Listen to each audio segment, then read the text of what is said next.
Chapter 738, A Silhouette Like a Mountain. When the blood demon grand magic unfurled, the golden vortex sent endless blood and chi into Meng Hao, along with spirit meridians and cultivation bases. Are you mmmbblllhe?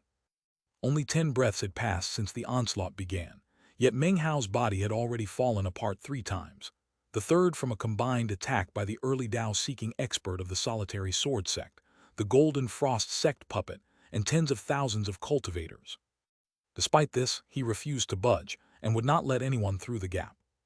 When the blood demon sect disciples behind the shield saw his body on the verge of collapse, blood smeared across his skin and soaking his clothes, their eyes went red. Some of the 30,000 survivors from the first spell formation leaped up and charged toward the battlefield. Blood Prince, we will fight with you.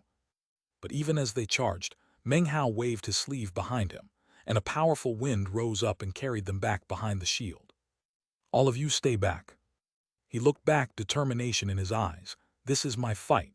It was the only option that let him keep a clear conscience. Besides, his body was hard to destroy, unlike theirs. Bo1mm. Meng Hao fell back, ferocious.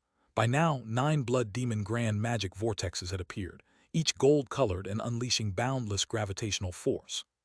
Trapped cultivators could only watch in shock as their bodies withered, and their cultivation bases were sucked away. Massive quantities of chi and blood flowed into Meng Hao, and his fleshly body grew powerful to an incredible degree. His cultivation base climbed higher too, making him even harder to destroy. A strange glow appeared in his eyes. He would not let anyone through the gap behind him, not even over his dead body. Boom! Even with the vast chi, blood, and cultivation base power replenishing him, he faced assaults from hundreds of thousands of enemies, many of them powerful experts. Blood sprayed from his mouth, and his body exploded again into a cloud of blood and gore.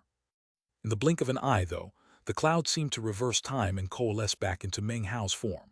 Bloodshot-eyed, he roared and unleashed the blood demon grand magic again.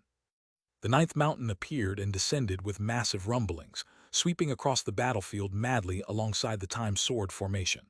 The blood mastiff wasn't faring well and didn't seem capable of holding out much longer, but with Meng Hao there, it would keep fighting. But would Meng Hao really let the blood mastiff face such danger? He waved his right hand, and it returned to the blood-colored mask. Then he made an incantation gesture, and a 10th blood demon grand magic vortex appeared.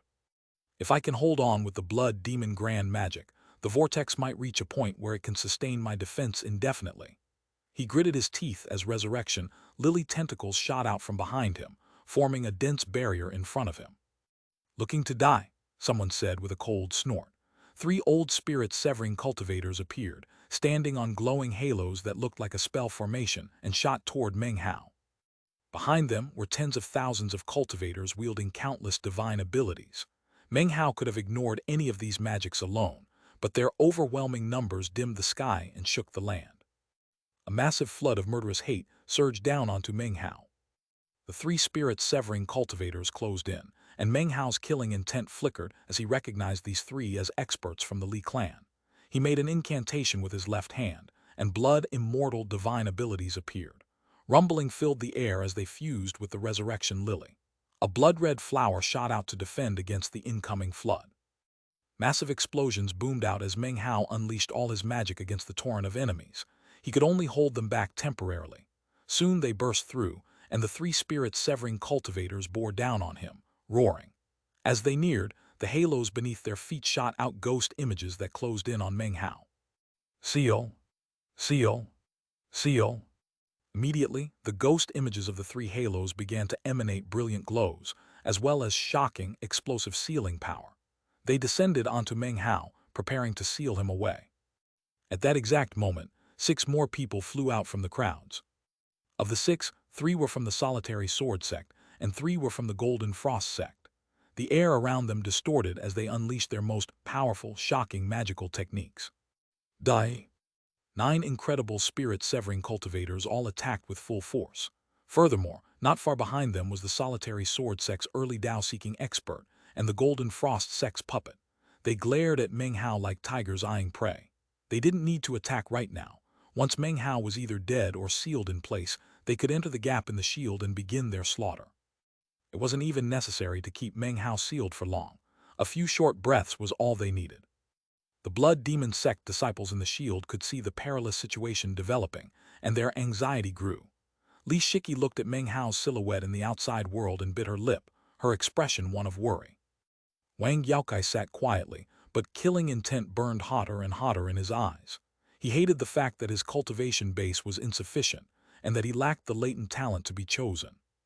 Su Qing gazed at Meng Hao in silence, her eyes filled with an affection that seemed like it might melt the world away. Meng Hao's current state caused her heart to ache with distress.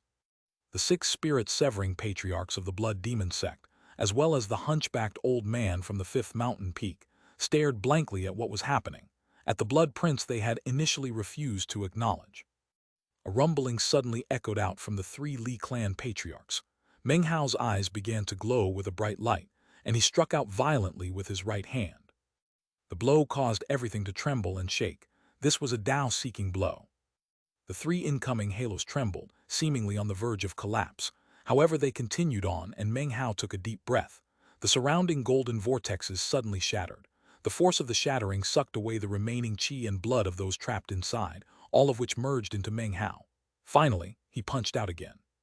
Bang! The 3 glowing halos were crushed as easily as dry weeds. The 3 Li clan patriarchs' faces fell, and they used divine abilities to defend themselves.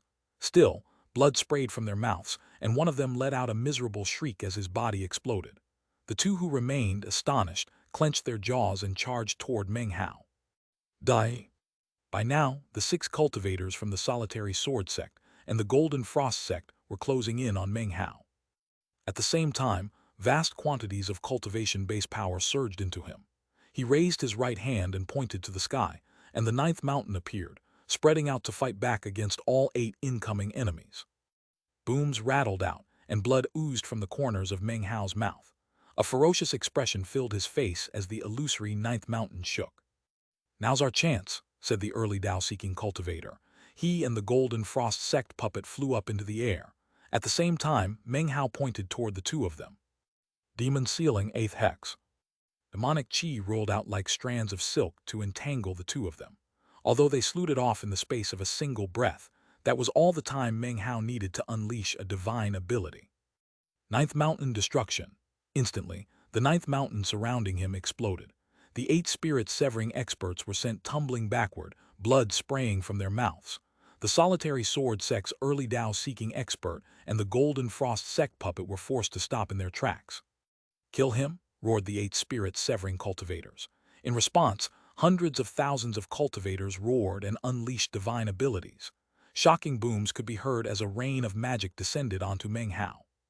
The air distorted around Meng Hao as he stood in place, panting heavily, his cold eyes flickering across the crowds. He was silhouetted against the brilliant glow of the magical techniques and divine abilities of hundreds of thousands of cultivators. His eternal stratum surged into operation again, and he held his ground. None shall pass. Behind him, the disciples of the blood demon sect looked on with trembling hearts.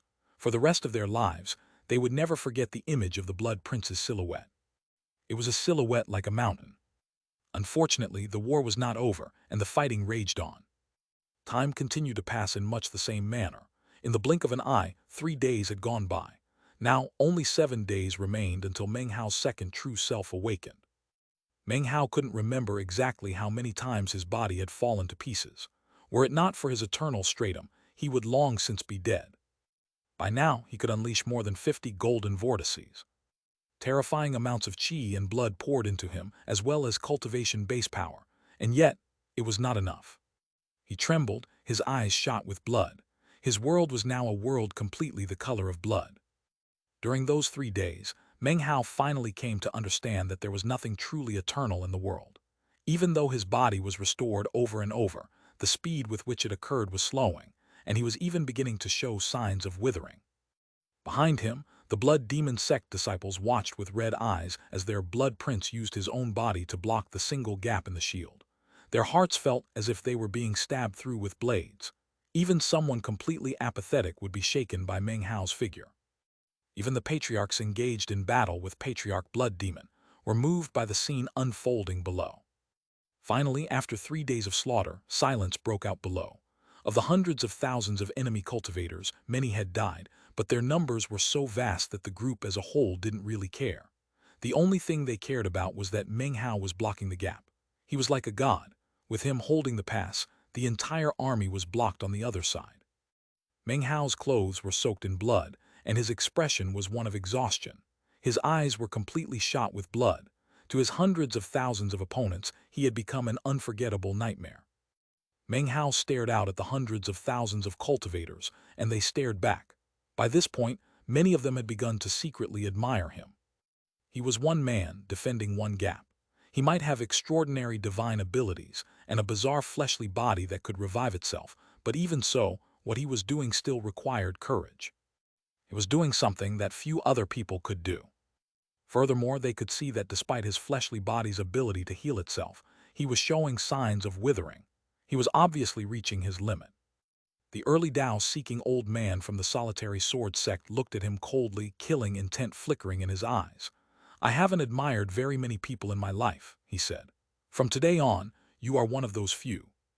Since you have some mysterious magic that prevents you from dying, then let's see how many strikes from our legacy precious treasure you can withstand." Release the legacy precious treasure. This chapter was sponsored by Anonymous, Martin de Grief, Nicolas Gonzalez Cordero, and Jose Arias. Chapter 739, Patriarch Fifth Peak. Legacy Precious Treasure.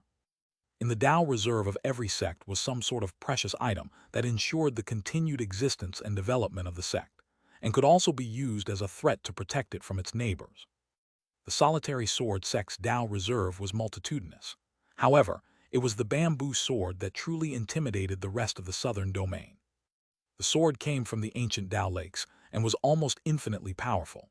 It could unleash different amounts of power depending on who wielded it, and after extensive research, the solitary sword sect concluded that its true power could only be unleashed by an immortal. Unfortunately, although immortals had appeared in the solitary sword sect before, they were only false immortals. As for true immortals, from ancient times until the present, not a single one had ever appeared in the entire southern domain. There was no need to even mention the western desert. True immortals had only ever appeared in the eastern lands. The early Tao-seeking expert from the solitary sword sect took a deep breath and lifted his right hand. Shockingly, a leaf appeared again which quickly began to grow. In the blink of an eye, a stalk of bamboo could be seen, which then peeled away to reveal the bamboo sword. "This sword is only a subcomponent of the main treasure," the old man said coolly. "However, considering the level of my cultivation base, even if I had the full sword, I would only be able to wield a portion of its power." With that, he raised the sword and abundant life force surged in the area. It was as if everything had turned green and innumerable motes of light swirled around. The scene was magnificent. The Tao-seeking puppet from the Golden Frost sect gave a cold snort. It lifted its right hand, and the tiny, hand-sized rock in its grip rose into the air and began to expand.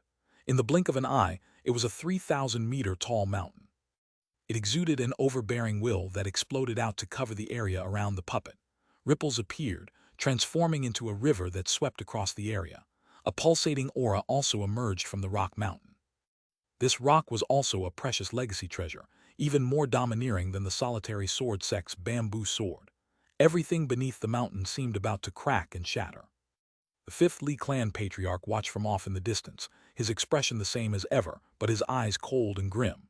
He swished his sleeve, and the feng shui compass flew out. The countless magical symbols on it sank down, then began to glitter with shining light, giving off the feeling that some enigmatic, undeterminable natural law was at work. None of these three were using their main treasures, only subcomponents. The true treasures were up in the air, wielded by the three patriarchs battling Patriarch Blood Demon. When the three precious treasures appeared, the surrounding hundreds of thousands of cultivators slowly backed up, yielding the battlefield to them and denying Meng Hao any chance to use the Blood Demon grand magic. Meng Hao's pupils constricted, and an intense sense of crisis welled up inside him. His expression, though, remained as calm as ever. He had felt such danger at virtually every moment of this battle. "Cleave," the solitary sword sect Tao-seeking expert said coolly. His hand descended, and the bamboo sword sucked in all the green light it had previously emitted, transforming it into a brilliant sword of light. It flew into the air and became half of a green greatsword. The greatsword, filled with indescribable power, slashed down toward Meng Hao. Meng Hao looked up. "Ninth mountain," he said, and the ninth mountain appeared only to collapse immediately. Wooden time sword tips appeared, combining into a sword formation that instantly began to spin rapidly. Yet this formation also fell apart almost immediately. The bamboo sword continued relentlessly toward Meng Hao, who lifted his head and roared, stretching both hands out in front of him. In his left hand, a white fog appeared, and in his right, a black fog. They transformed into the black-white pearls, which flew up to resist the greatsword. A huge boom echoed out. The greatsword shuddered, the black-white pearls trembled. Meng Hao coughed up a mouthful of blood, and the pearls vanished. The greatsword seemed on the verge of slashing into Meng Hao when a bloody glow suddenly appeared in his eyes. Cultivation base power exploded out. He focused it into his right hand and punched toward the descending sword. Everything shook. The sword stopped in place, and Meng Hao's hand looked as though it might be ripped to shreds. An indescribable pressure crushed down onto him, and cracking sounds could be heard from inside him. It almost seemed like he couldn't stand up to the power weighing down on him. Countless rips appeared all over his body. Although they healed almost as soon as they appeared, more appeared even faster, so Meng Hao was quickly covered in blood. He looked about to be torn to pieces at any moment. At the same time, the golden frost sect puppet raised its hand, teleporting the 3,000-meter-tall mountain to a position directly above Meng Hao. It instantly began to crush downward. Boom! Meng Hao's body fell apart again, held together only by the eternal stratum. The greatsword continued its slashing descent, sword chi swirling, causing his body to fall apart again. The stony mountain continued its descent, emitting massive crushing pressure. It was at this point that the fifth Li clan patriarch gave a cold snort and waved his hand, causing the feng shui compass to fly out. Black flames and hellfire killing intent refined into a soul. A vicious gleam appeared in the man's eyes as he spoke.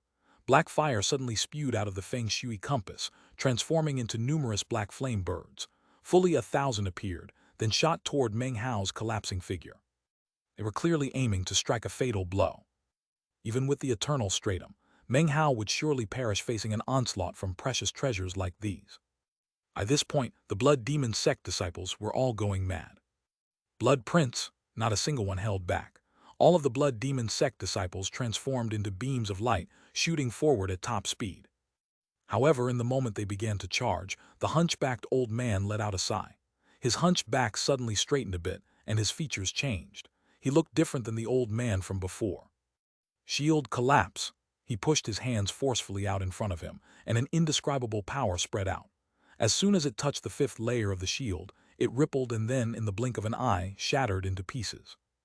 The shattering released a surging force that spread out in all directions. Its intensity instantly stopped the three precious treasures in place. Then they began to emanate ripples that made the ground quake and the air rip. Borrowing the force of the shattering, the hunchbacked old man dashed forward, reaching the three precious treasures in only a moment. He raised both hands, then jerked them down. Boom! His cultivation base exploded out, creating a huge shield over Meng Hao and his collapsing body. The old man was using all the power he could muster to protect Meng Hao and give him time to recover, fighting back alone against the three precious treasures. The greatsword descended and the hunchbacked old man's body trembled. Blood spewed from his mouth, a vicious gleam in his eyes. Once again, his hunched back straightened, his features changing to that of a middle-aged man. As he stood his ground, his cultivation base suddenly changed to that of the second severing. Given the brief respite, Meng Hao's body fused together once more, and it seemed that in a moment it would be whole again. That was when the mountain completely crushed down. The hunchbacked old man's face went pale, and blood sprayed from his entire body, forming something like a mist. His back straightened even further, and he now looked like a young man.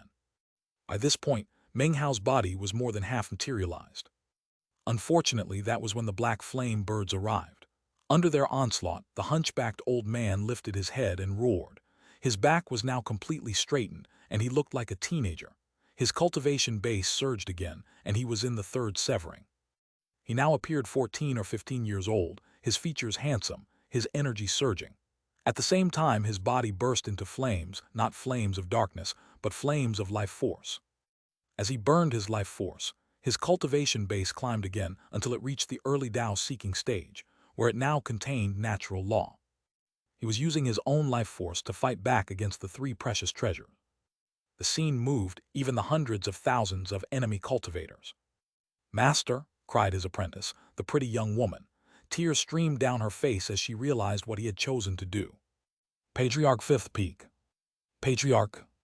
As the blood demon sect disciples watched what was happening, their hearts quivered, their eyes filling with tears. Burning one's life force in such a way would result in certain death. Finally, Meng Hao's body completely restored itself, and he opened his eyes to look at the teenager burning his life force to give him time to recover. Although his fleshly body had been on the point of shattering, his soul and divine sense had remained, so he was aware of everything happening around him. "You," he said, his eyes filled with grief. "Blood Prince," said the teenager, his voice ancient and archaic, "you've done too much for the blood demon sect already. This time, no arguing with me over who does what. This time, allow me to protect you." He laughed happily, but his body quivered as he fought back against the three precious treasures. Even burning his life force, he would not hold out for very long. "Get out of here," he suddenly said, glancing back at Meng Hao. "I'm going to die, but before I do, I'll sully these three precious treasures, making it impossible for them to be used against you, at least temporarily. The Patriarch is fighting, and so am I. But soon, everything will be up to you. Go." Meng Hao trembled as he realized that Patriarch Fifth Peak was already mentally prepared to die, and that there would be no changing his mind. Meng Hao's heart felt like it was about to be ripped to shreds, but decisiveness appeared in his bloodshot eyes, and he immediately retreated. When he passed into the fourth layer of the shield, the teenager who had once been an old man smiled and continued to burn his life force. "I've lived for too long and seen too many things." He turned back to look at his apprentice back in the blood demon sect. He gave her a kind smile, then closed his eyes. The flames of his burning life force turned a bright, majestic red. Suddenly, his body exploded, releasing shocking, blood-colored undulations that slammed into the precious treasures, staining them red. The precious treasures immediately grew dark and drab, as if their spirits had been sullied. They instantly began to fall toward the ground. "Master," cried the heartbroken disciples of the fifth mountain peak. Tears ran like blood down the face of the pretty young woman. All of the disciples of the blood demon sect trembled. Their previous hopelessness was gone, replaced by frenzied hatred. They needed no rousing speeches now. The blood demon sect was like a sword, ready to kill. Meng Hao looked up, and a shocking red glow could be seen in his eyes. Expand. The subcomponents of the precious legacy treasures of the solitary sword sect, Golden Frost sect, and Li clan were sullied and fell to the ground. However, because of Patriarch Fifth Peak's heroism, something occurred that no one noticed, not even Meng Hao. A unique halo flickered into being around the solitary sword sect's legacy precious treasure. Apparently, the halo had always been there, sealed and suppressed. Now that the item was sullied, the seal weakened a bit, allowing the halo to become visible for the first time. Although this sword was not the main treasure, only a subcomponent, the reaction that had begun was like a spark thrown onto a bale of hay, tiny, but impossible to extinguish. It even affected the main treasure in the hand of the black-robed old man up in midair, currently locked in combat with Patriarch Blood Demon's clone. "What's going on?" he cried, even mid-incantation. Next to him was the true legacy precious treasure of the solitary sword sect, the bamboo sword. Before, it had been matchlessly sharp, emanating astonishing pressure. Even Patriarch Blood Demon had to be careful of its potency. Now, though, the sword emanated a unique aura, one that seemed like time power. When the aura appeared, the bamboo sword became even more astonishing, causing joy to rise in the heart of the black-robed man from the solitary sword sect. Patriarch Blood Demon frowned. He could spread his power among many clones or concentrate it in just one. A single clone could easily defeat any peak Dao-seeking cultivator, just as he had done with Patriarch Six Daos. Now, however, he faced three peak Dao-seeking experts, all wielding legacy precious treasures. Only by increasing the number of clones he used could he deal with the sheer number of foes. Furthermore, deep in his heart, Patriarch Blood Demon felt that someone was watching him, as if a gaze from some unknown place had come to rest on him. "It's too bad I can't let my soul leave the blood pond," he thought with a sigh. Not even a scrap of fear could be seen in his expression, though. He was completely confident he could resolve any crisis, no matter how violent the upheaval. That confidence had always existed in his heart, and had not faded in the least, no matter how bad the situation seemed. The battle in midair continued as he used clones to fight three peak Dao-seeking experts, as well as Patriarch Six Daos, who had used some secret art to burn his longevity and temporarily restore his cultivation base enough to battle Patriarch Blood Demon. The hatred in his heart for Patriarch Blood Demon had turned into a festering obsession. Rumble. The fighting below was also changing. With the fifth shield layer collapsed, Patriarch Fifth Peak fallen, and the three subcomponent treasures sullied, hundreds of thousands of cultivators were left shaken. At the same time, crowds of Blood Demon sect disciples waited behind the fourth shield layer, looking like monstrous blood-colored swords. "Storm the breach!" roared the early Tao-seeking cultivator from the solitary sword sect, eyes sparkling with coldness. He took the vanguard position, flanked by the Golden Frost sect puppet, the Li clan cultivator, and numerous spirit-severing experts. All of them shot toward the fourth shield layer. Hundreds of thousands of cultivators joined the charge, their energy surging, once again like floodwaters ready to submerge and shatter the Blood Demon sect. Inside the fourth shield layer, Meng Hao took a deep breath and strode forward. This time, he was followed by the two Ironblood Patriarchs and more than 10,000 Blood Demon sect disciples, radiating killing intent. Their eyes were filled with such decisiveness that Meng Hao knew he could do nothing to stop them from fighting. "Since that's the case today, we will fight to the bitter end." He looked up, his eyes shining with sparkling redness. Time's sword tips swirled through the air around him, transforming into the shape of a lotus that emanated an astonishing power of time. Even the air seemed affected by that power. At the same time, a faint bloody glow became visible around Meng Hao. It started as what appeared to be a ghost image, but when it moved forward, it became clear that it was a blood clone. The Jai clan blood clone. "Fight!" Meng Hao's right hand flashed in an incantation, and the time sword formation shot forward. The blood clone's eyes glittered, and a blood-colored glow shot up into the sky, along with an evil will. Then it transformed into a streak of red that pounced from cultivator to cultivator. Every time it pounced, its victim would tremble and let out a miserable shriek. It would only take a moment for that person's blood to be completely drained. After they became a desiccated husk, the blood clone would fly out looking like it had just enjoyed a grand meal, then shoot gluttonously toward its next victim. Gradually, a bit of consciousness seemed to be awakening within the blood clone, one reason Meng Hao was hesitant to use it in battle. On previous occasions, he had dealt with resistance from the blood clone, and was certain that the more blood it absorbed, the harder it would be to control, even the possibility of direct rebellion. Right now, though, in this battle, Meng Hao did not have the luxury of worrying about the future, so the blood clone appeared in the battle, and the glow of blood it cast rose into the sky. The blood clone could be considered undying and was bizarre in appearance. Although it did not kill vast numbers of enemies, the sight of it alarmed and bewildered quite a few people on the battlefield. "What's that?"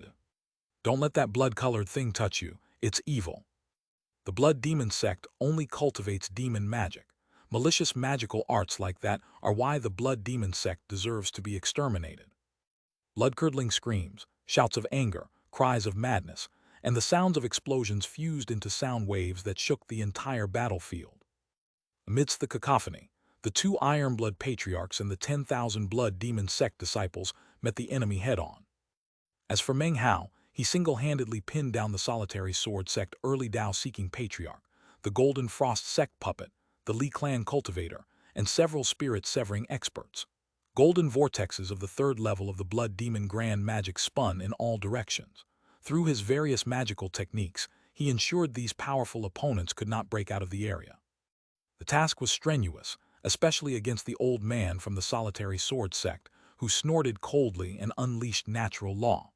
Then he strode forward and appeared near the two Ironblood Patriarchs, leveling a deadly attack at them. Meng Hao's eyes flashed with killing intent. "Detonate," he growled, and one of the time sword tips in the lotus sword formation exploded. The power of time burst out, transforming into a tempest that swept in all directions.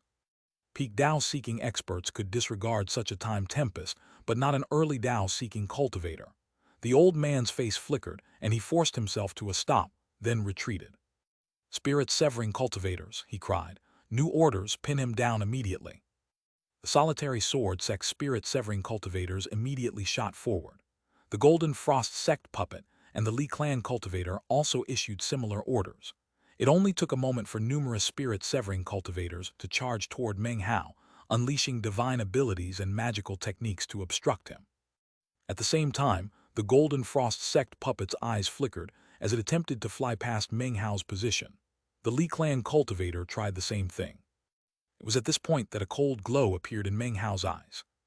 Detonate, detonate, detonate. 3 times sword tips exploded in quick succession. The Golden Frost sect puppet and the Li Clan cultivator were forced to halt as time tempests raged in all directions. Meng Hao was sparing no cost in this battle. He strode forward, a vicious expression on his face as he waved his hand. Detonate? Of the remaining wooden time sword tips, 5 exploded, leaving only 1 behind. An enormous tempest of time power surged out in all directions, causing the entire battlefield to rumble and shake. Miserable shrieks could be heard as the spirit-severing experts' bodies rapidly aged. Several ran out of longevity and died on the spot, and the others retreated at full speed. Even as they fell back, Meng Hao transformed into green smoke that vanished and reappeared behind one of the men.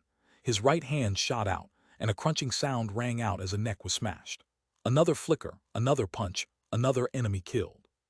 Meng Hao's shadow flashed back and forth, and in only a few breaths, he had killed 7 spirit-severing cultivators. By this time, the time tempest had faded away. The early Dao-seeking expert from the solitary sword sect, the Golden Frost sect puppet, and the Li Clan cultivator all joined forces, releasing their most powerful divine abilities in an earth-shattering attack that threatened to inundate Meng Hao. Bang! Meng Hao's body collapsed, then reformed. His face was pale, and he had the intense premonition that if his body kept collapsing this way, it wouldn't be long before he actually died. By now, many of the Blood Demon sect disciples on the battlefield had been killed, their bodies dead and their nascent souls destroyed. Before dying, most chose to self-detonate, splattering blood across the battlefield like red flowers. The bravery shown was grand and spectacular. Inside the 4th layer of the shield, the rest of the Blood Demon sect disciples' eyes were bloodshot. Tens of thousands of disciples flew out, along with the 3 Demon Fire Patriarchs. Considering they were up against hundreds of thousands of enemies, though the best they could do was delay them for a bit. Even then, they couldn't hold on for very long. Even Meng Hao was slowly forced to fall back under the repeated onslaught of the solitary sword sect, Golden Frost sect, and Li Clan experts. The 9th mountain had collapsed. He was no longer capable of wielding the black-white pearls. He had detonated his entire time sword formation. The tentacles of his spirit-severing treasure, the Resurrection Lily, had been severed, and it was in a sorry state. His own body was weak to the extreme. He utilized the Blood Demon Grand Magic over and over again. But by now, whenever the multicolored lights of the magic appeared, people in the area were prepared and quickly evaded. As for the early Dao-seeking expert of the solitary sword sect, the Golden Frost sect puppet, and the Li Clan cultivator, the 3rd level of the Blood Demon Grand Magic wasn't strong enough to thoroughly pin them down. The Patriarch said that the Blood Demon Grand Magic's 4th level was enough to slay early Dao-seeking, he thought. 4th level. I need to achieve the 4th level. His eyes were bright red as he retreated, once again unleashing the Blood Demon Grand Magic, and once again experiencing the collapse and recovery of his fleshly body. I need the vortex to spin faster. If it goes fast enough, it will reach the 4th level. There shouldn't be a bottleneck before then. I'm already in the Spirit Meridian Stratum. I just need the golden vortex to rotate faster. Much faster. His cultivation base exploded with power as he unleashed the Blood Demon Grand Magic and pushed hard toward the 4th level. At the same time, the early Dao-seeking expert from the solitary sword sect, the Golden Frost sect puppet, and the Li Clan cultivator were aggressively advancing toward him. Suddenly, Meng Hao's mind became clear, and everything around him seemed to slow down. He lifted his hand and pointed forward. A golden vortex appeared, 10 times larger than any before, right on top of the early Dao-seeking expert from the solitary sword sect and a few dozen surrounding cultivators. The golden vortex instantly exploded with frenzied gravitational force. Both cultivation base and chi and blood were rapidly absorbed, and all the cultivators inside were instantly turned into corpses, except the solitary sword sect expert. He gave a cold snort, about to collapse the vortex, when his eyes went wide. He suddenly realized this vortex was different from the ones before. The intense gravitational force had already sucked away at least a third of his cultivation base. Most importantly, he realized he was incapable of freeing himself. He was locked down tight. Impossible, he said, his voice hoarse. The speed with which objects were pulled by the gravitational force far exceeded the 3rd level of the Blood Demon Grand Magic. Meng Hao had been retreating, but now he stopped in place and looked up at the Dao-seeking expert stuck in the vortex. Killing intent flickered in his eyes. Blood Demon Grand Magic, 4th level. His breakthrough was successful. Expand. The Blood Demon Grand Magic had 6 levels in total. The Chi and Blood Stratum, the Spirit Meridian Stratum, and the Blood Soul Stratum. 3 grand strata, designed to strengthen the fleshly body, the cultivation base, and the soul. The first stratum let the cultivator temper the fleshly body to a virtually limitless level of power that could shake heaven and earth. The second stratum was even stronger. The cultivation bases of others could be absorbed, providing a temporary increase in one's own. Limits could be exceeded, and one could temporarily achieve a pinnacle of power. As for the third stratum, the blood-soul stratum, Meng Hao wasn't too clear on the details. According to the description of the blood demon grand magic, it had something to do with the soul and divine will. What he did know was that the third stratum of the blood demon grand magic had its own unique name. It could form divine will into clones and butcher immortals with a single thought. Rumbling filled Meng Hao's body. As he looked out over the chaos of the battlefield, his energy surged, and his eyes radiated an unprecedented glow that made the Golden Frost sect puppet's heart tremble. The Li clan cultivator's pupils constricted, and the solitary sword sect's early Dao-seeking expert, stuck in the golden vortex, felt his mind reel with a grave sense of danger. Meng Hao slowly raised his hand and pointed at the man. "Die," he said. In response, the vortex spun even faster, transforming into a cyclone that seemed to stretch from the land up into the sky. Viewed from a distance, it was shocking to the extreme, and all the cultivators on the battlefield, the blood demon sect disciples and the forces of the 4 great powers alike, were astonished. The solitary sword sect cultivator was no longer visible inside the tempest. Only a desolate shriek could be heard from within the raging winds. Vast quantities of qi and blood transformed into a bloody haze that flowed out from the tempest toward Meng Hao. By this point, Meng Hao's entire fleshly body had already reached the Dao-seeking stage. At the same time, vast amounts of cultivation base power surged into him from the tempest, pushing his own cultivation base up into the third severing. Inside the tempest, the solitary sword sect cultivator was experiencing unbelievable pain. His fleshly body withered rapidly, and he was transformed into a living corpse in the blink of an eye. A tremor ran through Meng Hao, and a shocking aura rose up from his body, one that could be felt by everyone on the battlefield. The aura was not spirit-severing, but Dao-seeking. Finally, the golden vortex faded away, revealing the solitary sword sect cultivator. He was nothing but skin and bones, without even a bit of cultivation base. His life force barely flickered. He had lost everything. He was incredibly weak, virtually immortal, without even the strength to retrieve any magical items from his bag of holding. Even his nascent divinity was completely withered. Shock filled his eyes. Everything had happened so quickly he could scarcely believe it. As the vortex disappeared, Meng Hao sped forward to appear directly in front of the old man, then reached out and pushed down on top of his head. Hundreds of thousands of cultivators looked on, their faces awash with astonishment, shock, terror, and disbelief. Boom! The early Dao-seeking expert from the solitary sword sect exploded, sending blood and gore showering out in all directions, which then transformed into ash that dissipated in the wind. The entire battlefield went silent. Only a withered nascent divinity remained, confused and terrified. He tried to flee, but before he could put much distance between himself and Meng Hao, killing intent flickered in Meng Hao's eyes. He raised his right hand and the flag of 3 streamers appeared. It swept out, filling the area with rippling blackness that wrapped around the withered nascent soul, then jerked him back toward Meng Hao, sealing him up inside the flag. Deathly silence reigned. The Golden Frost sect puppet gasped and fell into retreat. The other Golden Frost sect cultivators comprising the other puppets wore looks of astonishment and disbelief. A powerful expert of the early Dao-seeking stage had just been slaughtered before their eyes. The Li clan cultivator stared with wide eyes. The deathly silence lasted only a few moments before an explosion of reactions occurred. Early Dao-seeking. Dead. A mighty patriarch of the solitary sword sect just perished. None of them dared believe what they had just witnessed. Even as they reeled in shock, they stared over at Meng Hao. The image of him standing there was something they would never forget for the rest of their lives.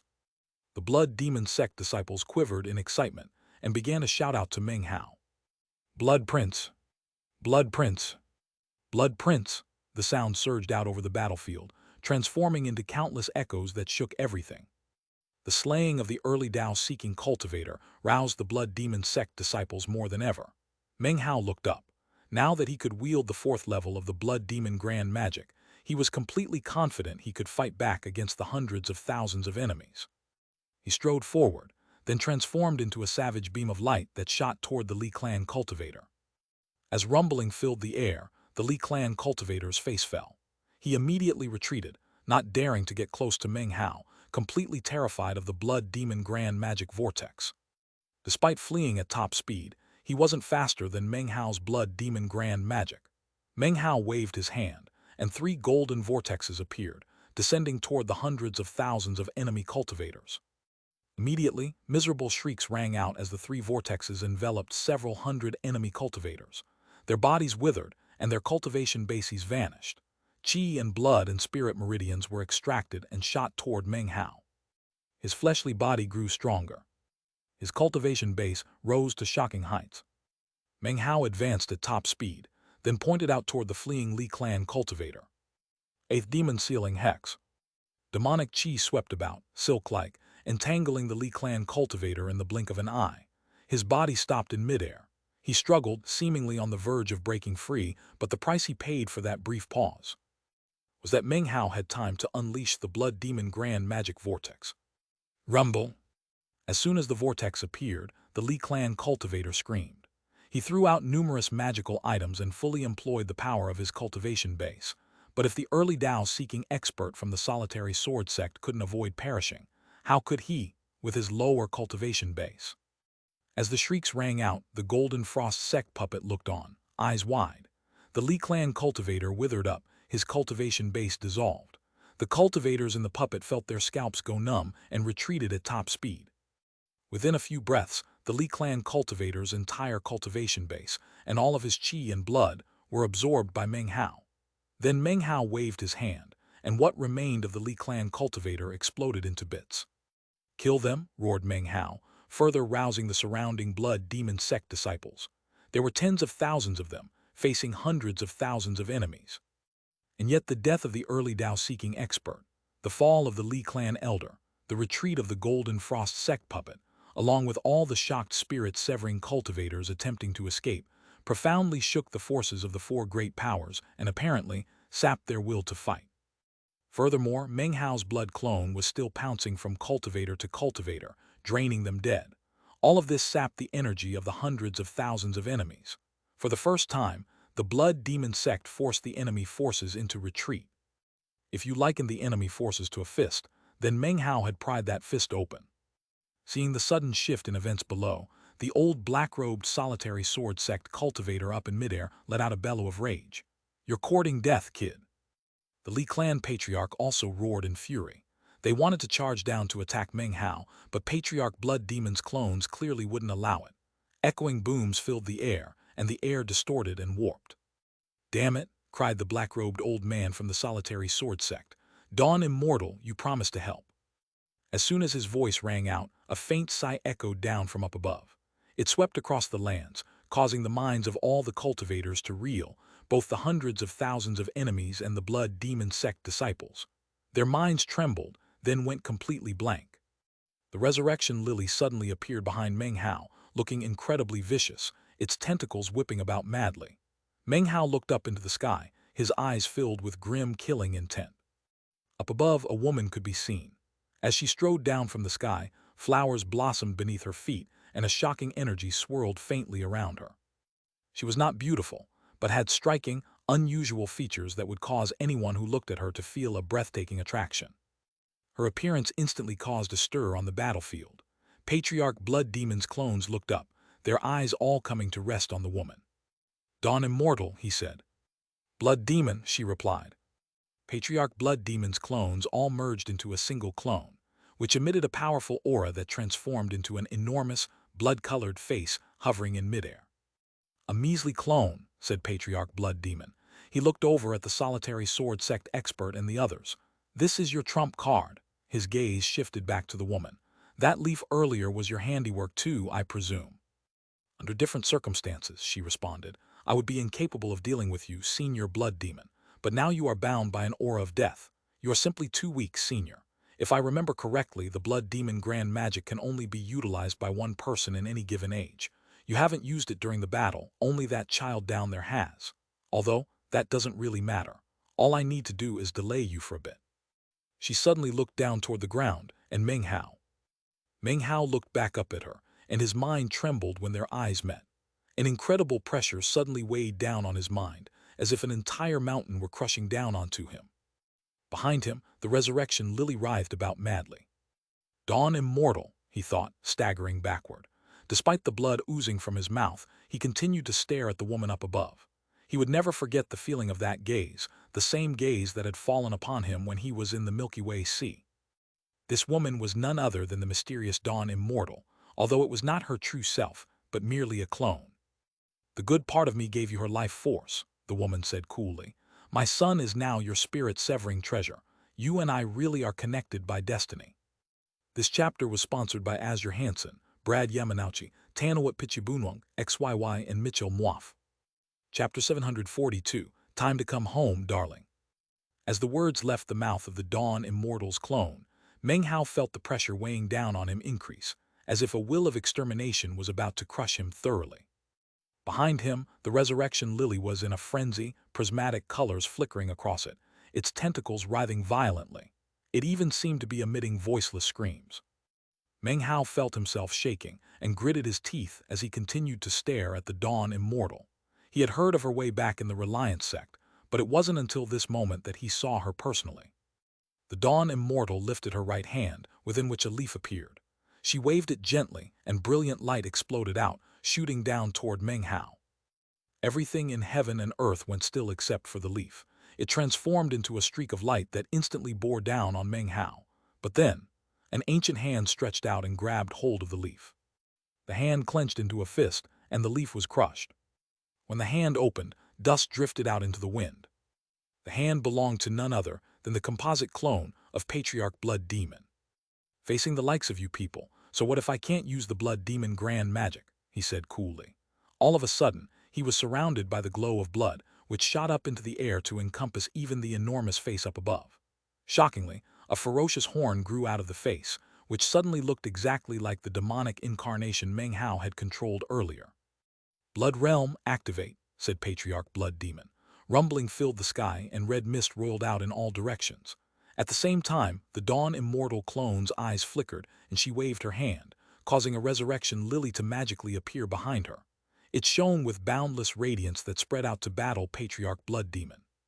The black-robed old man from the Solitary Sword sect, the Golden Frost sect Patriarch, and the Li Clan Patriarch unleashed divine abilities to aid the Dawn Immortal in resisting Patriarch Blood Demon.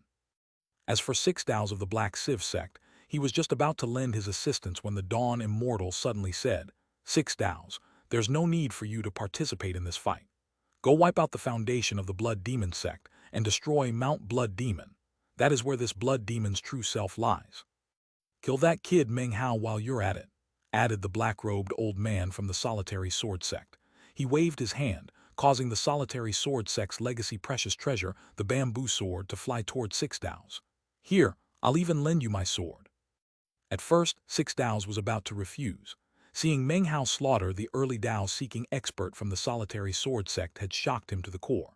When he saw the bamboo sword flying toward him, however, he was suddenly enlivened. He was well aware that the Solitary Sword sect's legacy precious treasure was shockingly powerful.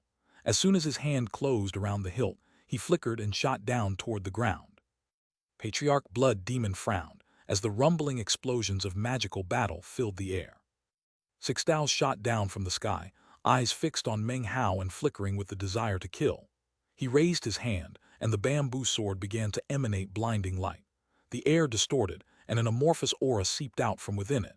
The sword seemed to be emanating the power of time, its might reminiscent of a gigantic mountain. Meng Hao's face was unsightly, but as soon as he sensed the aura of the bamboo sword, he stared in shock, disbelief on his face. As the sword grew closer, his brow furrowed. Patriarch Six Dao's cultivation base was between the early and mid-Dao seeking stages. However, with the added might of the bamboo sword, He was beyond Meng Hao's ability to threaten. "Get back into the shield," said Meng Hao. He and the rest of the Blood Demon sect disciples immediately fell back behind the fourth layer of the shield. As Six Daos neared, he laughed coldly and gestured toward the fourth layer of the shield.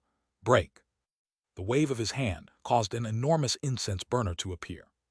The incense burner was none other than the Black Civ sect's legacy precious treasure, though cracks marred its surface, the result of the pressure exuded by Patriarch Blood Demons cloned back in the Black Civ sect. The incense burner exuded an ancient aura as it smashed down toward the fourth shield layer. A massive boom echoed out. Although the incense burner was cracked, it was still a legacy precious treasure of a great sect. As it smashed downward, shocking green smoke surged out of it, transforming into countless vicious, evil spirits that joined the attack. As they neared the shield, cracking sounds could be heard, and the shield began to collapse. Thankfully, Meng Hao and the other Blood Demon sect disciples had already retreated behind the third layer of the shield. As the fourth layer exploded, massive power was unleashed, causing intense vibrations to rock the incense burner. Six Daos laughed coldly, lifting the bamboo sword and rotating his cultivation base. The most powerful sword beam he could summon appeared, fully 30,000 meters long, seemingly capable of splitting heaven and earth. It was filled with boundless time power as it slashed down toward the third layer of the shield. The bizarreness of the sword was becoming even more apparent. Gradually, its exterior filled with more and more rips and fissures, within which could be seen another sword, as if the inner sword were a sapling in springtime, sprouting from a wilted bough. An even more intense aura of time emerged from the sword, pleasing the black-robed old man from the solitary sword sect even more than before. Six Daos was even happier, and he lifted his head to laugh uproariously. "Meng Hao, you're dead." Boom! The third layer of the shield lasted only a few breaths before it shattered. Meng Hao's face should have been extremely unsightly, but instead held an odd expression, his eyes glittering. "Fall back again," he said, leading the Blood Demon sect cultivators behind the glow of the second shield layer. At the same time, the hundreds of thousands of enemy cultivators felt their spirits lift. They surged toward the Blood Demon sect as Six Daos once again unleashed a massive attack toward the second shield layer. Night had fallen, and the bright moon hung high in the sky. However, the ground trembled, and the fighting had reached such intensity that no one was paying attention to whether it was day or night. "Meng Hao, you scamp, the day you stepped foot into the Black Civ sect, you must have known this day would come."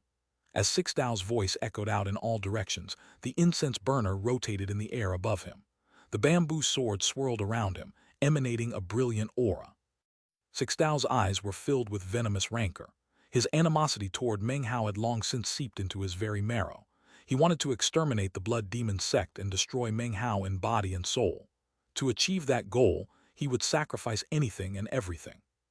"Die," he howled, laughing maniacally as he raised his hand and unleashed the full force of his cultivation base into the bamboo sword, causing it to explode with an incredible sword beam. The sword beam was shocking to the extreme. Cracking sounds rang out as the light beam burst out. More tears spread across the bamboo sword, and finally, a bang could be heard as it exploded. In the instant it was ripped open, shockingly, a wooden sword appeared in its place. The wooden sword had been hidden inside the bamboo sword all along. Now that the bamboo sword had shattered, it was revealed. As soon as it appeared, boundless time power radiated out, and an incredibly ancient aura flooded the area. Even the Dawn Immortals and Patriarch Blood Demons' faces flickered when they sensed the aura. The black-robed old man from the solitary sword sect was wild with joy. He lifted his head and laughed heartily. Although he had loaned the sword to Six Daos, it was still the legacy precious treasure of the solitary sword sect, handed down through generations. Despite being in the hands of another, it still belonged to the solitary sword sect. No one could ever steal it away. There was one fact unknown to outsiders, passed down only to the successive generations of solitary sword sect patriarchs. The primary master of this sword was the solitary sword sect itself. When originally discovered, it was actually nothing more than a stick of bamboo possessing a naturally occurring, intrinsic sword chi. The solitary sword sect took it to be a supreme treasure and refined it into a sword. I was curious about what the bamboo sword might look like as opposed to a wooden sword, so I did some image searching on check out the interesting results here. That's the heart of the bamboo. The heart of the bamboo is transformed into wood, so naturally it would be a sword. The black-robed old man from the solitary sword sect and Patriarch Sixdao's were both laughing loudly. Sixdao's eyes shone brightly as he abruptly pointed toward Meng Hao. "Die," he cried, his voice booming like thunder, filled with unmatchable confidence. He was absolutely certain that even with the shield protecting him, Meng Hao would definitely die beneath the power of this sword. In response, the wooden sword began to rumble, then shot toward the second layer of the shield. The hundreds of thousands of cultivators in the area breathlessly watched the dazzling sword and its aura. Shocking pressure emanated from it as it shot magnificently through the air. "Time became bamboo," murmured the Dawn Immortal, and the bamboo concealed time. It transformed into bamboo wood. Her battle with Patriarch Blood Demon did not slow, but instead grew even more intense. As the wooden sword descended, the ground trembled and fissures appeared, as if it couldn't withstand the incredible pressure of time. The grass withered, and time itself seemed to distort. A time tempest appeared, shocking the surrounding cultivators, who immediately fell back. The sword was now on the verge of slamming into the second shield layer. Inside, the Blood Demon sect disciples wore looks of despair. In contrast, the surrounding hundreds of thousands of enemies wore expressions of anticipation. All eyes were fixed on the sword flying through the air. Sixdao's laughter echoed out across the battlefield. Meng Hao had an odd expression. Earlier, he had sensed something familiar about the aura of the bamboo sword. When the rips appeared on its surface, that familiar sensation grew stronger. When the bamboo shattered and the wooden sword appeared, a connection formed between him and the sword that only he could sense. He was connected to the wooden sword. At a certain point, a bashful smile appeared on Meng Hao's face, and he cleared his throat. Even as the eyes of all the Blood Demon sect disciples and enemy cultivators were fixed on the wooden sword, he suddenly stepped out from behind the second shield layer. This action immediately attracted everyone's attention, and the buzz of conversation rose into the air. "What is he doing? Don't tell me he's going to try to fight the legacy precious treasure of the solitary sword sect. He really overestimates his ability. He might be strong, but he's going to die for sure. Ha ha ha, I never thought someone could be so arrogant. He actually dares to step out from behind the shield. That sword is going to destroy him in body and soul." "Looking to die," laughed Sixdao's. He assumed Meng Hao must have become so frightened that he lost his senses. A normal person would never step out from behind the shield. They would cower behind it. What attracted even more attention was how Meng Hao not only stepped out from behind the shield, but stretched his hand out directly toward the shockingly powerful wooden sword slashing toward him, as if beckoning to it. He cleared his throat and said, "Time to come home, darling." This chapter was sponsored by Valera McDaniel. Chapter 743, Call Out to It, Does It Answer? As soon as Meng Hao's words echoed out, most of the hundreds of thousands of enemy cultivators burst out into raucous laughter. "What did he say, darling, come home? Has Meng Hao gone insane? This is pretty funny. It's the first time I've seen such a powerful expert go crazy." Sixdao's was also laughing loudly. "I've lived a long time, but this is the first time I've encountered a lunatic like you." Even the black-robed expert from the solitary sword clan split off a strand of divine sense to observe what was happening. After seeing it, he shook his head and laughed. The voices and laughter rippled out, and all sorts of snide, mocking comments could be heard. When they first spoke, the wooden sword was just on the verge of slashing down. However, even mid-derision, looks of astonishment began to appear on each of their faces. That was because the sword did not slash down, but rather lurched to a stop. When the sword lurched to a stop, it seemed as if hundreds of thousands of hearts similarly lurched to a stop. Sixdao's eyes went wide, and the Blood Demon sect disciples inside the second shield layer seemingly forgot how to breathe. They stared blankly at their blood prince, standing outside the shield, beckoning toward the astonishing precious treasure that was the wooden sword. Up in midair, the black-robed patriarch fighting Patriarch Blood Demon had originally been extremely pleased. All of a sudden, though, the sword ground to a halt, and his heart began to thump. The wooden sword came to a stop about 30 meters above Meng Hao. The power of time emanated out in all directions, causing everything to wither. Even the second shield layer rippled and distorted. In this condition, it seemed the slightest tap would shatter it instantly. And yet Meng Hao was not affected by the wooden sword, even in the slightest. The wooden sword seemed to have a spirit of its own, and was apparently hesitating. After stopping in midair, glittering light danced fluidly across the blade. Sixdao's face flickered with disbelief. What he was seeing completely exceeded the limits of his imagination. It didn't matter that he used to be at the peak of Tao seeking, or the patriarch of a great sect. What he witnessed with his own eyes left him completely shaken. He was incapable of even comprehending what was happening. Why had the solitary sword sect's legacy precious treasure ground to a halt directly in front of Meng Hao? Furthermore, it even seemed to be hesitating. He could not come up with any explanation, even though he racked his brains over and over. Impossible, he thought, gritting his teeth as his cultivation base rumbled with power. He used every scrap of strength he had to try to control the wooden sword, but there wasn't the slightest reaction. The sword completely ignored him and, even more shocking, directly severed their connection. When that happened, Six Dao's face fell even more. The surrounding hundreds of thousands of cultivators stared with wide eyes at a scene they would likely never encounter again in their lives. Most incredulous of all were the cultivators from the solitary sword sect. The wooden sword was a legacy precious treasure of the solitary sword sect, the symbol and foundation of their entire sect. There was someone even more shocked than the ordinary disciples, however. The black-robed old man up in midair simply couldn't believe what was happening. His mind felt as if lightning were crashing around inside it. Unable to defend against the divine ability Patriarch Blood Demon was attacking him with, he was slammed backward, blood spraying from his mouth. The mist of Patriarch Blood Demon's blood world enveloped him, making it impossible for him to charge in and attack. All he could do was perform a double-handed incantation and point out toward the wooden sword. "Solitary bamboo sword, return," he roared, continuing with another incantation gesture. The wooden sword trembled, apparently in response, and the old man's heart immediately sank. A very bad feeling welled up inside him. Under normal circumstances, all it took was an incantation gesture and the simple point of a finger to instantly send the bamboo sword flying back to him. Now, all it did was tremble. "Damn it, what's going on?" He performed another incantation gesture and even spit out a mouthful of blood. How could he not be anxious? This was the solitary sword sect's precious treasure, and if he allowed it to be snatched away, it would be a great sin against the sect. "You were refined by the solitary sword sect. We acquired you from the ancient Tao lakes. You were personally crafted into a sword by the ancestors of the solitary sword sect. You belong to us." "Solitary bamboo sword, get back here," the black-robed man howled in rage, blood spraying from his mouth. Finally, the invisible connection between him and the sword seemed to function. The wooden sword began to vibrate, then moved backwards several meters. Even as the black-robed man let out a sigh of relief, the wooden sword suddenly stopped again, and his heart once again began to thump. "You were born in the solitary sword sect. For years, we solitary sword sect disciples offered sacrifices to enable you to gain sentience. We spent countless resources making you sharper and more powerful. Our entire sect worked to help you.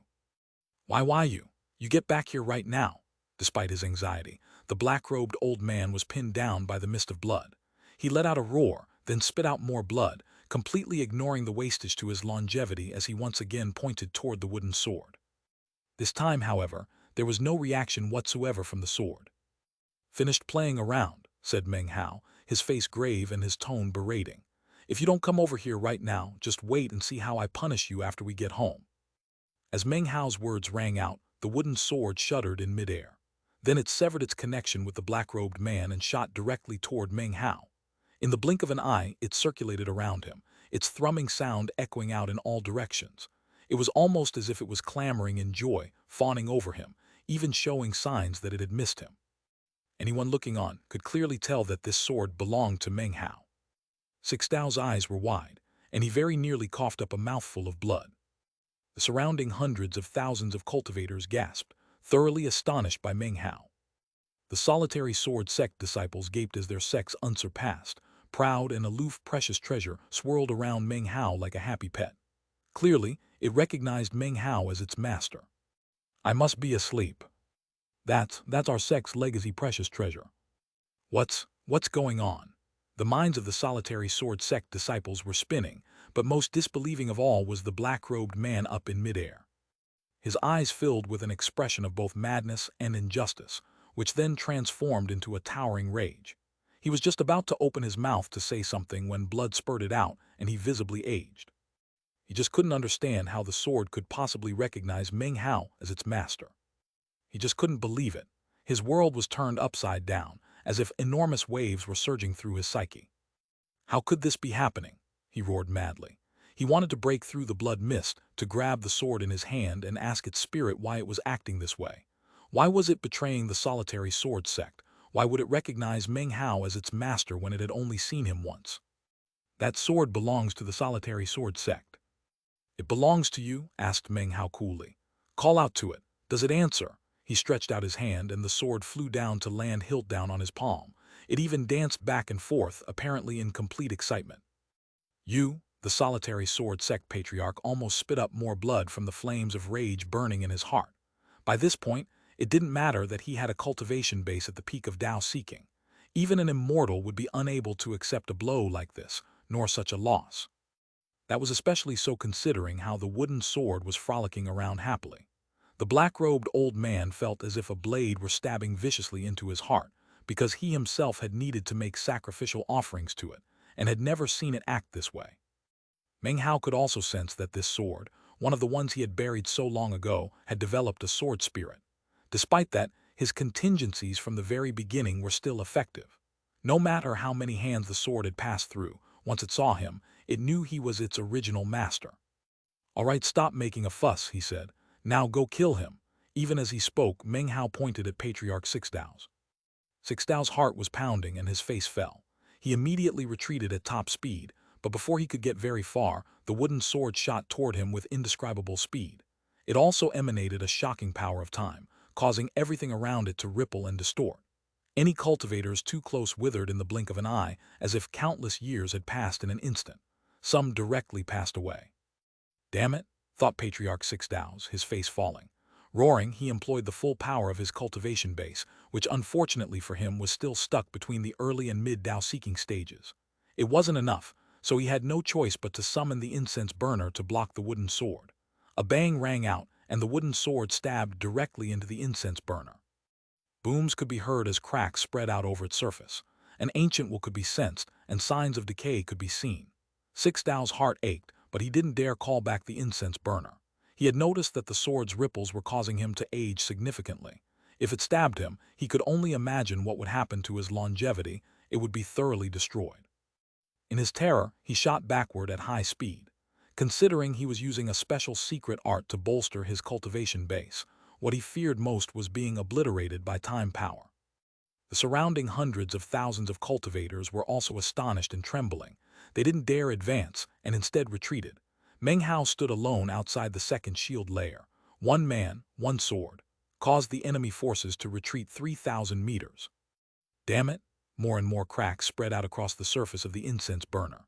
Patriarch Sixdao's immediately roared. Fellow Taoist sword paragon, Patriarch Golden Frost, Li Yuanlei, if you don't help me then I'll be forced to summon discarnate souls to defend myself. Even as the last words left his mouth, the incense burner exploded into pieces. The wooden sword shot onward, and Sixdao's lifted his head and roared. All of a sudden, his body exploded, allowing the wooden sword to pass right through it. However, a soul strand remained, transforming into a river of souls containing 100,000 discarnate souls. Even as the 100,000 discarnate souls flew out, the black-robed old man from the solitary sword sect burst into flames. These were life force flames, and as they burned, his cultivation base exploded with power. He transformed into a long streak of light that burst out from within Patriarch Blood Demon's blood mist. Ignoring any injuries, he shot toward Meng Hao's wooden sword, himself transforming into what looked like a sword as he flew through the air. Meng Hao, you twerp, die. Meng Hao's eyes glittered. There was no time to slaughter Sixdao's 100,000 discarnate souls. The wooden sword flew back to him at breakneck speed. Even as the black-robed solitary sword sect patriarch closed in, Meng Hao stepped back behind the second shield layer. However, the solitary sword sect patriarch did not slow down at all. Instead, he increased his speed as he stabbed toward the shield. Break! Patriarch Blood Demon's eyes flickered with killing intent. However, the Dawn Immortal's clone was really causing him quite a headache. It was not merely at the peak of Tao seeking, but higher, more comparable to a false immortal. Even as his clone frowned, deep in the cave in Mount Blood Demon, his true self's eyes opened. A drop of blood floated up from within the blood pond, then flew out of the immortal's cave and dissipated. Shockingly, the first and second layers of the shield were instantly dyed red. Boom! The blood-colored shield easily blocked the furious attack of the solitary sword-sex, black-robed patriarch. This chapter was sponsored by Christian Seljavald, Michael Bent, Stephen Sun, and Christopher Choi. /expand. When the red-haired old man from the Golden Frost sect saw the blood drop fly out, he loftily said, "Patriarch Blood Demon, you're fighting all of us at the same time and still want to split your attention. It seems you really don't have any regard for us at all." At the same time, he performed an incantation, causing numerous puppets to magically appear around him. Each was 30 meters tall and seemed both real and illusory at once. As soon as they appeared, they transformed into beams of colorful light that shot toward Patriarch Blood Demon. "Patriarch Blood Demon, your destruction is imminent," said the third Lee clan patriarch. "You can't escape our net. Once Mount Blood Demon falls, your true self will face the light of the heavens and be destroyed in body and spirit." He snorted coldly and waved his hand, causing the feng shui compass to emit blinding light as well as countless magical symbols. The symbols formed together into layer upon layer of spell formations as they shot forward. Patriarch Blood Demon said nothing, and not even a trace of alarm could be seen on his face. His expression was actually indifferent. No matter what happened, he was confident he could reverse any setback. "Senior Blood Demon," said the Dawn Immortal's clone, her voice soft. "I know full well that your true self cannot face the glory of the heavens. You were originally a drop of blood that transformed into a demon, and the heavens can turn your true self back into a drop of blood. What I don't know is, at this point, what tricks do you have left?" Behind her, the ferocious, illusory resurrection lily's tentacles whipped about, and an intense pressure radiated out. Rumbling sounds could be heard as countless tentacle incarnations shot out to surround Patriarch Blood Demon. The Dawn Immortal was his strongest opponent, so Patriarch Blood Demon focused 60% of his attention on her. The other 40% was divided between the red-haired patriarch of the Golden Frost sect and the third Lee clan patriarch. Both parties had each other locked down. Although it looked like they were engaged in magical battle, in reality, both sides were being cautious, waiting for the other to expend enough cultivation base power that, at the critical moment, a lightning-like strike could be made. Down below, a rumbling sound echoed out over the battlefield. Meng Hao stood inside the second shield layer, the wooden sword swirling through the air around him. A droning sound came from the sword, and pulses of time power caused the air around it to distort. The Blood Demon sect disciples were all behind the second shield layer, staring at the hundreds of thousands of cultivators on the other side, as well as the black-robed old man from the solitary sword sect, who was in a frenzy, burning his own longevity to gain power. The black-robed old man's fury and frustration was impossible to describe. He wanted nothing more than to slaughter Meng Hao over and over, and then take back the solitary sword sect's precious treasure. As he attacked, although he held no sword in his hand, the sword will emanating from his body transformed into an amorphous sword that repeatedly slashed into the second shield layer. The layers of the Blood Demon sect's 5-layered shield got stronger the closer they got to the sect itself. The counterattacks from the shields grew even more intense in turn. Most importantly, the second shield layer was now the color of blood, thanks to the drop of blood from the blood pond inside Mount Blood Demon. Its power was not something that could quickly be broken. Furthermore, the second shield layer had not been punctured by the leaf earlier. Only the 5th, 4th, and 3rd layers had. The second shield layer was intact. The shield rumbled and distorted as the black-robed old man vented his fury on it. However, the shield held. The Blood Demon sect forces sat there reticently, as did Meng Hao. He looked out coldly as the black-robed old man attacked and attacked.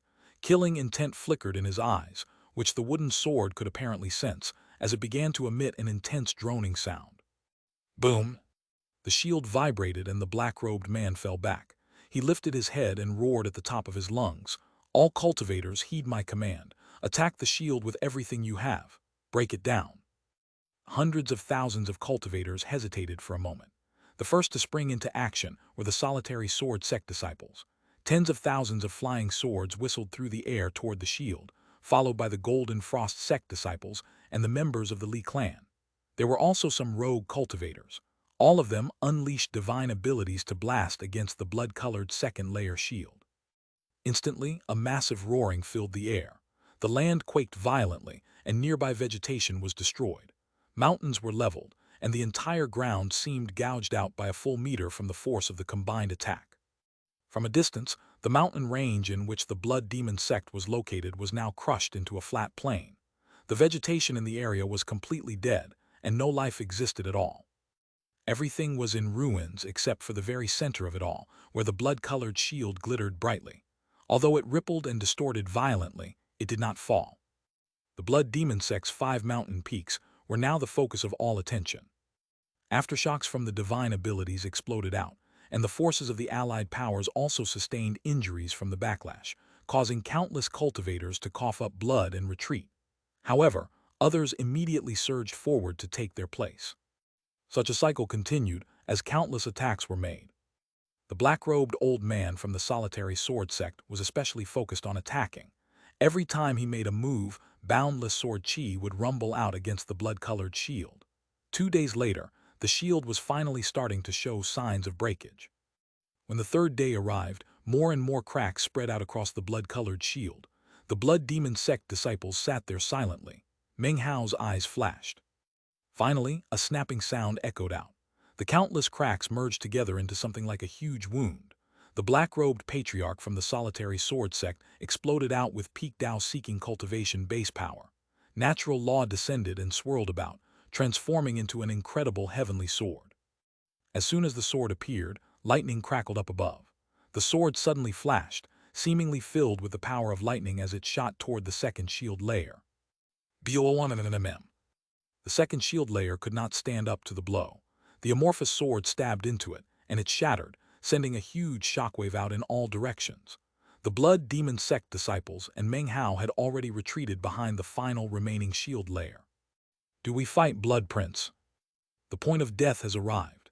It would be better to charge out and slaughter to our heart's content than be stuck in here. If we can't avoid perishing, then let's die in battle.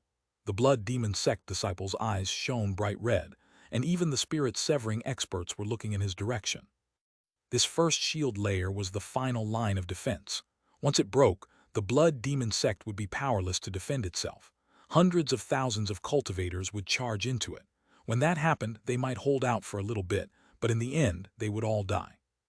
Wang Yaokai looked at Meng Hao, awaiting his decision. Li Shiki was also looking at Meng Hao. He was the Blood Prince and had earned respect through his strength. His lone charge into battle with no thought of personal safety had earned him the utmost esteem. Everyone was watching him. However, Meng Hao's gaze fell upon Su Qing. She had been standing outside of Blood Prince Gorge the entire time, watching the battle. Now that Meng Hao looked over at her, she turned to look back. In that moment, it was just the two of them in the Blood Demon sect, behind the blood-colored shield, surrounded by the booms from the outside world.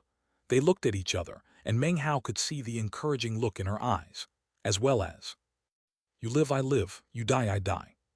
Boom! The shockwave from the destruction of the second shield layer faded away, and the black-robed solitary sword sect patriarch took the lead in the charge. Boundless sword light surrounded him as he shot toward the first shield layer to attack. Explosions echoed about everywhere. Of the hundreds of thousands of cultivators from the original force, only around 200,000 were left, all wounded and tired. The battle had lasted a long time, and whether for them or the Blood Demon sect disciples, it had been a long and fierce fight.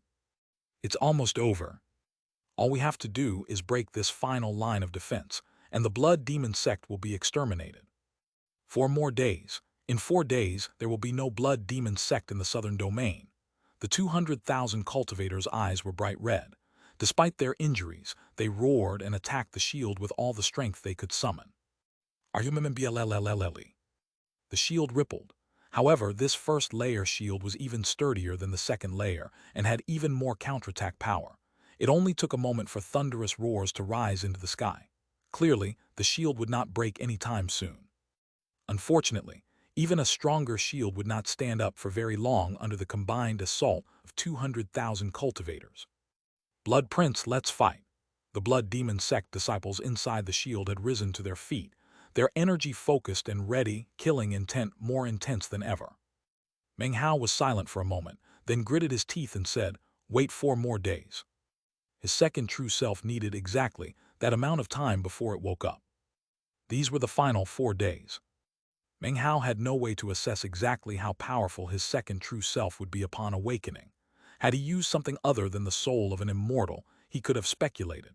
But since it was an immortal soul in his second true self, he had no way to guess. He would have to wait until it awakened to see if it was truly heaven-defying. It has to be strong, he thought, looking out beyond the shield. One day passed. The shield trembled violently under the attacks of 200,000 cultivators, pushed to its limit. The counterattacks sent back at them caused numerous serious injuries. 2 days. The shield rippled and distorted in virtually every spot, even trembling. Cracks were visible in some locations, though they quickly sealed back up. The black-robed solitary sword sect patriarch was on the offensive. Every time he launched an attack, the shield seemed as if it might collapse. 3 days. Break. Rumbling filled the air as, for the first time, a crack spread out that could not be sealed back up. The death knell had been struck for the shield. The 200,000 cultivators had endured counterattacks for 3 days, which had sapped many of them of their ability to fight, forcing them to retreat from the battlefield. The remaining cultivators' numbers exceeded 100,000, but they still crowded the battlefield, making it virtually impossible to see the end of the army. As they continued to attack, more and more cracks appeared. Finally, the 4th day arrived. On the 4th day, the blood-colored shield was covered with cracks. Many of them stretched out and combined to form huge gaps. The shield trembled, and cracking sounds could be heard. It didn't seem like it would hold on much longer. At the same time, intense killing intent and even madness could be seen in the eyes of the black-robed patriarch from the solitary sword sect. He suddenly flew high into the air and waved his sleeve. Immediately, natural law transformed into a sword up above. This was his Tao-seeking sword. "The blood demon sect will be eradicated on this very day," cried the patriarch. He pointed out, and the sword rumbled as it shot down toward the shield. The blood demon sect disciples were in a frenzy. Their eyes were red, and they were completely ready for the moment when the shield collapsed. Then, they would fight to the death. However, even as the amorphous sword shot toward the shield, a tremor ran through Meng Hao as he sensed an incredibly familiar aura rising up from within Blood Prince Gorge. His eyes glittered. The day he had been waiting for had finally arrived. Arise, second true self. This chapter was sponsored by Alex Tsu/expand. In Blood Prince Gorge, Meng Hao's second true self sat cross-legged inside the log cabin. Moments ago, not a scrap of any sort of aura could be detected on him. He almost seemed dead, like a statue. Now, though, his eyes snapped open, and a shocking iciness could be seen within them. Gradually, a feeling like that of an immortal could be sensed emanating from him. The look in his eyes was different from that of Meng Hao, but his body was clearly the same. The soul was like a sword, and the body the sheath. The power hidden within was the self from the withering flame demon magic true self Tao. Cultivation base ripples suddenly exploded out from it.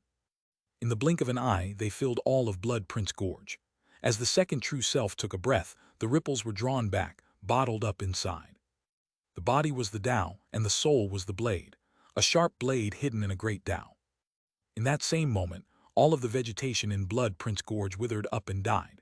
A sinister coldness, along with a terrifying aura, circulated around the second true self. He looked up, then slowly raised his right hand toward the sky above Blood Prince Gorge. In that moment, it seemed as if time itself stopped. Outside the valley, Meng Hao sat with eyes closed, his consciousness spread out in all directions. Next to him, the wooden sword trembled, then suddenly seemed to sense something. Next, it shot out toward the final remaining layer of the shield. As it emerged from within the shield, it blossomed with a radiant glow that was the power of time. Time was like a river that suddenly poured out from within the sword. 100 years, 1,000 years, 5,000 years, 10,000 years. 10,000 years of time swept out from the wooden sword, transforming into distortions in the air. Time suddenly stopped, causing the incoming Tao-seeking sword to come to a halt in midair. Apparently, to pass through the river of time, it would have to pass through 10,000 years. The blood demon sect disciples were shocked by what they saw, and the more than 100,000 cultivators outside the shield were equally astonished. All eyes were now focused on the wooden sword. The eyes of the black-robed solitary sword sect patriarch were completely bloodshot. Fury raged in his heart. This wooden sword was the precious treasure of the solitary sword sect, worshipped by the sect for countless years. Even still, he could never have guessed that the sword actually concealed such incredible time power. Although he had seen signs of it when the bamboo sword split apart earlier, it had quickly changed owners, and he had been disinclined to consider the matter further. By now, his heart was consumed with frustration and rage. Now that he could sense the power of time on the wooden sword, the solitary sword sect patriarch was incapable of suppressing his fury.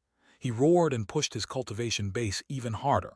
Peak Tao seeking energy, bolstered by the burning of his longevity, immediately surged out.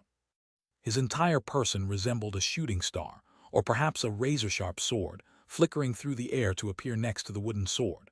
Bucking directly against the river of time power, he stretched his hand out to grab the wooden sword.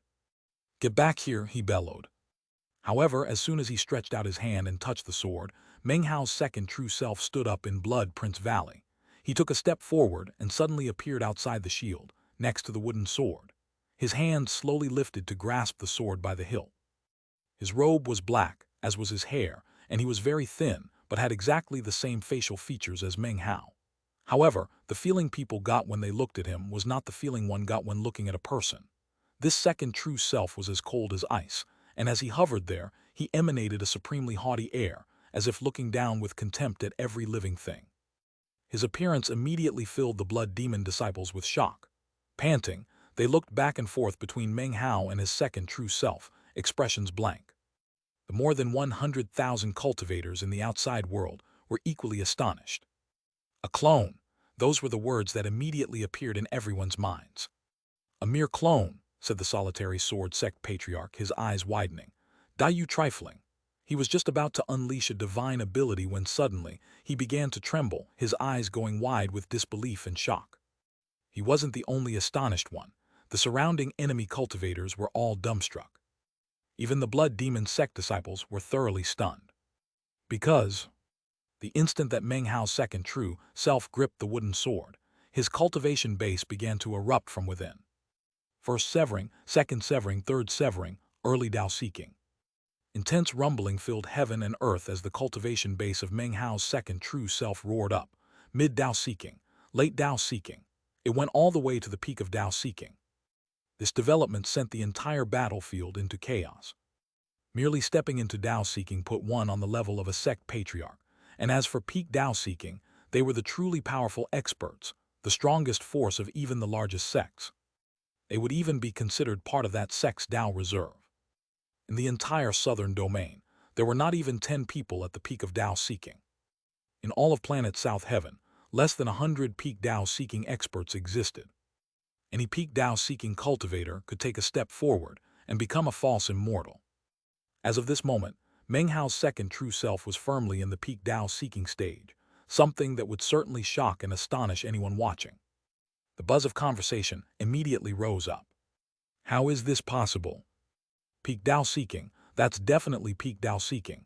This is the same feeling I get from our sect's patriarch, except even stronger.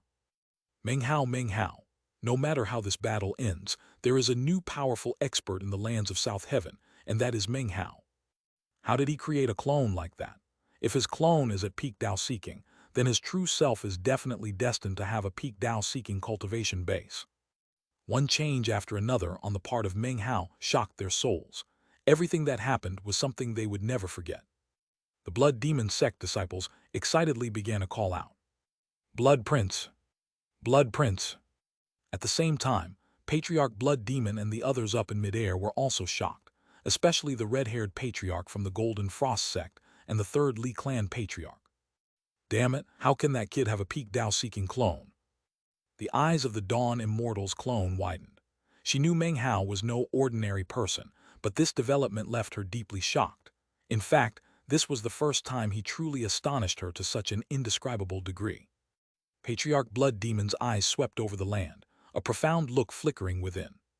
The black-robed solitary sword sect patriarch's eyes flickered. Suppressing his shock, he gritted his teeth and said, "Peak Tao seeking. What's the big deal? I'm also peak Tao seeking." He stretched out his hand in an incantation gesture, immediately causing more than 10,000 streams of sword light to swirl around him. Heaven and earth dimmed, and the clouds churned. The streams of sword light swirled about, making it seem as if the entire area were a world of swords. The black-robed patriarch pointed at Meng Hao's second true self, sending the sword lights shooting directly toward him. The second true self hovered in midair, his black hair swirling, his expression cold. He held the wooden sword gripped in his right hand, and his eyes flickered. Suddenly, he squeezed his hand down. Immediately, the wooden sword trembled and began to drone. In the blink of an eye, it began to emit endless amounts of time power. 10,000 years, 20,000 years, 30,000 years. The power of time exploded out, accompanied by the excited droning of the wooden sword, echoing out in all directions. It was in this moment that, at long last, the true power of the wooden sword could finally be revealed. What was happening right now was something even Meng Hao could not do. Only his second true self, with its peak Tao-seeking cultivation base, could unleash the power of the wooden sword in this way. 40,000 years, 50,000 years. Everything shook above and below. A river of time swept out around the second true self, a sight completely shocking to the eyes. As for the 10,000 incoming beams of sword light, they suddenly stopped in place, incapable of moving forward even an inch. What was blocking their way was the passage of time. The black-robed solitary sword sect patriarch's face fell, and a sense of danger welled up in his heart. At the same time, the more than 100,000 enemy cultivators were all flabbergasted. Up in midair, the red-haired Golden Frost sect patriarch and the third Li clan patriarch were equally shaken. The second true self hovered in midair, black hair and black robes fluttering. The sword in its hand still was not finished. Boom! 60,000 years.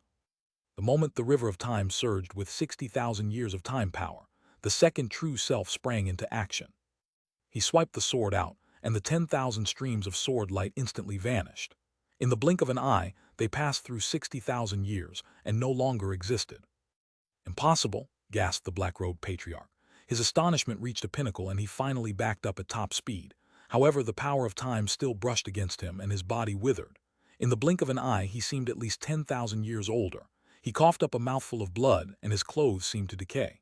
His face was waxen, his expression turning from amazement to terror. He could feel the shadow of death looming over him, as if he might die at any moment. The second true self gripped the wooden sword, and its power was shocking. It could clearly battle the peak of Tao seeking with no problem. Immortal's soul, exclaimed the solitary sword sex patriarch.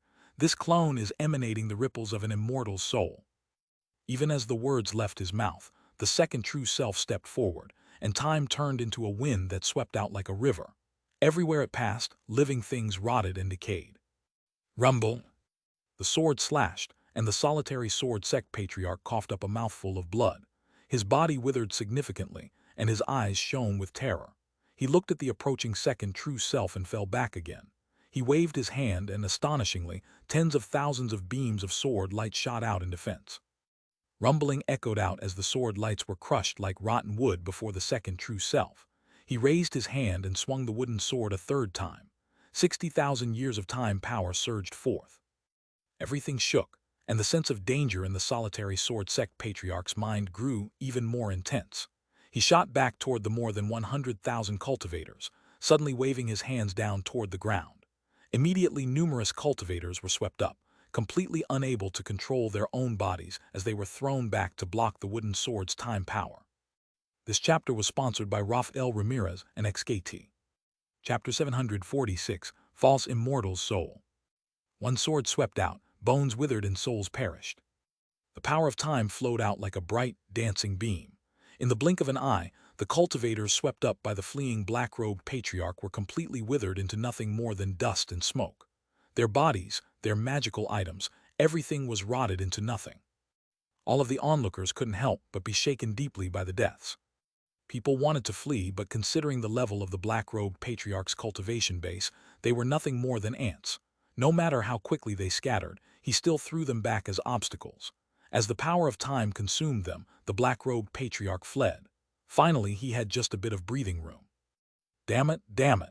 His face was ashen, and the shadow of death loomed heavily over him. It had been many years since he had experienced the feeling of a deadly chase like this. Inside, he was terrified and on full alert. Behind him, Meng Hao's second true self continued to close in. It was a solitary sword that rumbled through the heavens.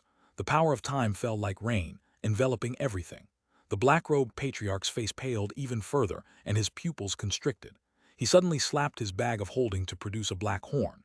He bit the tip of his tongue and spit some blood onto it, causing it to writhe and wriggle. It shattered with a bang as two centipedes suddenly flew out from inside. The centipedes were pitch black, except for a white line running down their abdomens. As soon as they appeared, the aroma of deadly venom wafted out, along with an indescribable aura. Attack! The black-robed man's face was pale. This was his trump card, something he had acquired years ago, and had even enabled him to launch a successful sneak attack against an injured false immortal. As soon as the centipedes appeared, they shot through the air like immortal creatures. Their speed was incredible as they closed in on the second true self.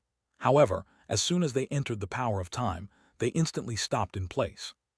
The black-robed patriarch became even more nervous and quickly produced even more magical items. At the same time, the two many-legged centipedes continued to move forward, albeit much more slowly than before. They even looked excited.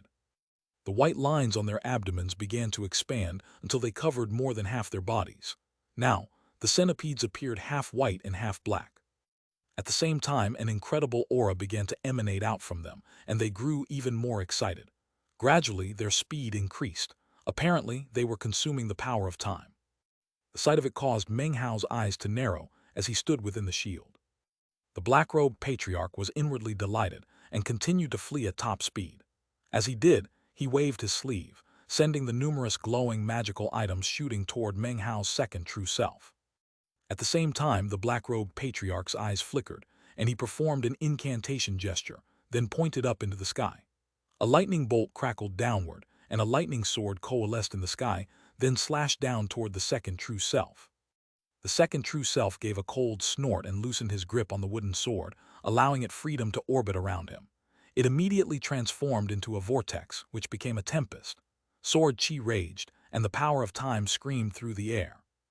As for the second true self, he lifted his right hand up, a confused expression appearing in his eyes.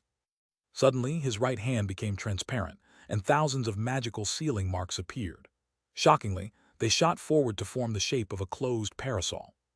The parasol was formed from numerous magical symbols, and as soon as it appeared in full, it opened. A shocking aura exploded out, along with a brightness that rivaled the sun. Anyone who glanced at it would think this parasol really was a sun. This was not one of Meng Hao's divine abilities, but rather a Taoist magic that existed in the memory of the immortal soul inside the second true self. "Solitary Yang Sky," said an ancient, icy voice from the mouth of the second true self. As the words echoed out, the black-robed patriarch's magical items all shattered into pieces. As for the patriarch himself, he was caught up by the glowing light and the tempest. Blood sprayed from his mouth as his body withered significantly. Shock covered his face. What divine ability is that? What caused him even more despair was that the two centipedes, caught up in the river of time, had been sated on time power. Now they shrank down and balled themselves up, unable to move, floating there in midair. Even when the black-robed patriarch called for them to return, they completely ignored him. "Damn it," he thought, his heart filled with frustration. Suddenly, back inside the shield, Meng Hao waved his right hand. The war chariot appeared directly in front of him, and he entered without hesitation, at the same time circulating the chi of immortal shows the way. Rumble! The chariot vanished, reappearing moments later in front of his second true self. He waved his hand, and the two sphere-like centipedes were instantly sucked into his bag of holding. "You," roared the black-robed patriarch, nearly coughing up blood. What he saw in front of him was two people who looked the same, yet felt completely different. Immediately, he began to flee at top speed. Even as he fled, Meng Hao's second true self took a step forward and raised his hand, pointing out toward the patriarch. Immediately, the wooden sword began to emit a droning sound. At the same time, Meng Hao also performed an incantation and pointed forward. Meng Hao's second true self was completely under his control, and in this moment he coordinated with it to jointly control the wooden sword. Droning, the wooden sword exploded with the power of time. 70,000 years.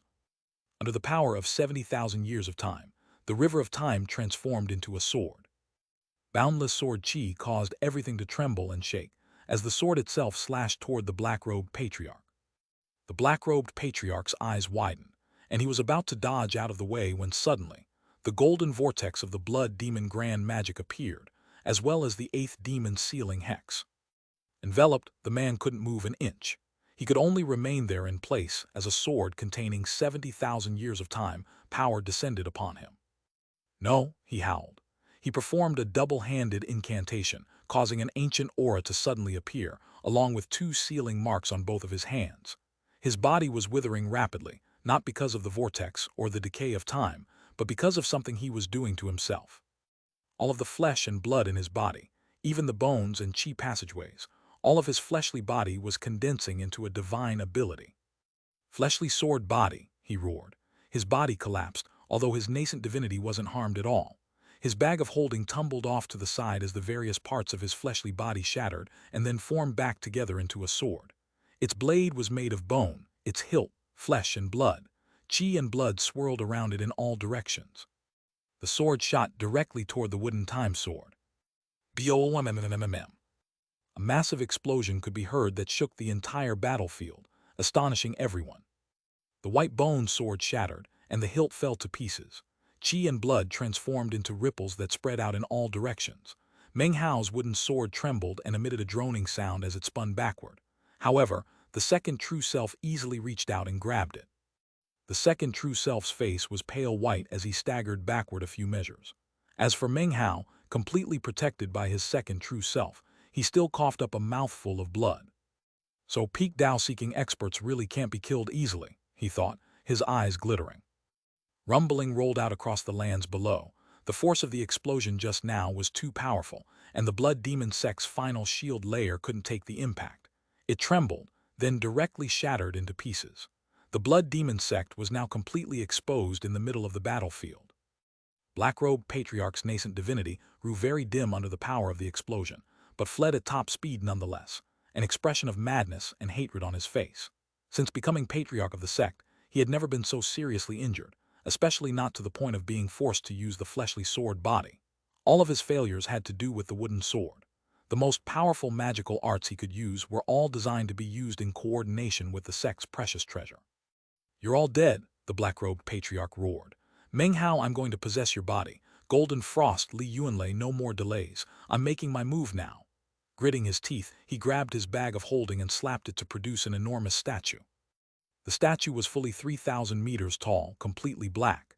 An intense energy surged up into the air as soon as it appeared. Gradually, a seemingly infinite murderous aura began to swirl around it.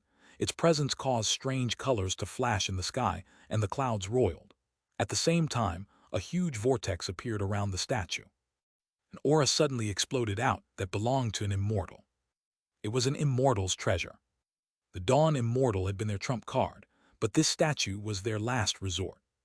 The red-haired old man from the Golden Frost sect and the third Li clan patriarch exchanged determined glances. The Golden Frost sect patriarch took a deep breath and waved his hand. Immediately, 1,000 fist-sized rocks flew out from within his sleeves. Shockingly, immortal chi immediately began to emanate out. These were not magical items, nor spirit stones. These were pieces of immortal jade. Even immortals would rarely see so many pieces of immortal jade. As soon as the pieces of immortal jade flew out, the vortex around the statue sucked them up. The statue's energy shot upward, and the murderous air of its aura increased by tenfold. The third Li clan patriarch had a very serious look on his face as he opened his mouth and spit out a mouthful of blood. His entire body suddenly sagged, and he backed up anxiously. Within the blood were countless dots of golden light, forming together into countless strands that resembled a root formed of countless veins. This was a root of immortality. The immortal root flew into the statue, and the instant it did, the statue seemed to come to life. Its limbs trembled, and the entire statue turned into a puppet. At the same time, the black-robed patriarch waved his sleeve to collect up Patriarch Sixdao's discarnate soul, then threw it off to the side. The river of 100,000 discarnate souls was no longer under the control of Patriarch Sixdao's, but rather the black-robed patriarch. He led the river of souls directly into the statue puppet, which caused its eyes to open and radiate brilliant light. The aura of an immortal exploded out with full intensity. This was an immortal. Although it was not a true immortal, even a false immortal could still be called immortal. A false immortal puppet. "Meng Hao, it's time to die," said the puppet, its voice that of the black-robed patriarch. The puppet's eyes shone with boundless light as it slowly stood up. Its energy rumbled boundlessly, and the ground quaked. An immortal aura exploded out. "Everyone attack. Eradicate everyone in the blood demon sect. Leave no one alive." In response to the puppet's voice, the more than 100,000 cultivators' hearts surged. It was almost as if their bodies weren't even under their own control. Without the slightest hesitation, they shot directly toward the shieldless blood demon sect. Please send typos or mistakes to email protected. Chapter 747, Decisive Battle. The final, decisive battle had finally begun. Booming filled the sky and the land, the heavens dimmed, and the wind screamed. The blood demon sect was the center, and surrounding it was a vast sea of cultivators unleashing magical techniques that gave rise to enormous ripples. The earth was smashed and the air shattered. It was as if doomsday had arrived. More than 100,000 cultivators charged across the battlefield, madly toward the blood demon sect disciples they had besieged this entire time. The blood demon sect disciples had repressed themselves to the limit, and now their savagery exploded out. Kill THEM. There were tens of thousands of blood demon sect disciples and more than 100,000 enemy cultivators. Despite being significantly outnumbered, they did not hesitate to wade into the bloody battle. This was their sect, and this war was being waged to exterminate them. Not a single one of them would be left alive. Since that was the case, they would take some of the enemy with them. Or perhaps they would be able to slaughter their way to a chance for survival. Meng Hao's eyes glittered as he retreated back to Blood Prince Gorge. Su Qing was shivering slightly when he landed in front of her, but when she saw him, she took a deep breath and gazed at him with gentle eyes. He embraced her, then looked up at the vast array of enemy forces charging toward them. He watched as the blood demon sect disciples charged madly into the fray, and the final, decisive battle began. "Are you afraid?" he asked Su Qing softly. "No," she replied with a chuckle. Meng Hao's second true self hovered in midair, eyes glittering. He raised his hand, causing the wooden sword to circulate around him as his peak Tao-seeking cultivation base surged. Then, he turned into a prismatic streak of light that shot toward the false immortal puppet. The puppet immediately met him in combat, and explosions rang out, sending boundless ripples in all directions. This became a third battlefield, the second being where Patriarch Blood Demon was fighting. On the ground below, the slaughter commenced. Shouting rang out, along with the sounds of killing. The Blood Demon sect disciples were in a frenzy, holding nothing back, even sustaining injury and burning longevity. When they were too severely injured, they would smile bitterly and then choose to self-detonate. Rumbling filled the battlefield as the Blood Demon sect disciples massacred the enemy with savagery and madness. One Blood Demon sect disciple with a nascent soul cultivation base received a fatal blow. Using the last bit of his energy, he lunged forward and buried his teeth into his opponent's throat, ripping out a huge chunk of bloody flesh. As his opponent screamed miserably, the Blood Demon sect disciple laughed maniacally and self-detonated. Another Blood Demon sect disciple unleashed a forbidden art. His entire cultivation base and fleshly body, even his soul, transformed into a drop of blood that stabbed through the foreheads of multiple opponents. After slaying 8 people in a row, he exploded. Ruthlessly savage. Due to the berserk fighting of the Blood Demon sect, the more than 100,000 enemies were kept outside the mountain peaks, incapable of stepping half a pace into the interior of the sect. The vicious slaughter carried out by the Blood Demon sect completely shook their opponents. In a very short period of time, the Blood Demon sect lost more than 10,000 cultivators. However, the enemy forces paid a heavy price too. More than 20,000 of their number were killed. Meng Hao did not participate in the fighting but stood outside Blood Prince Gorge, surrounded by Blood Demon sect disciples, silently observing the battle. To the other disciples, their Blood Prince had already paid a heavy enough price. Now it was time for them to do their part. Up in midair, the Dawn Immortal's clone began to shine with a brilliant light. The illusory resurrection lily behind her almost seemed corporeal.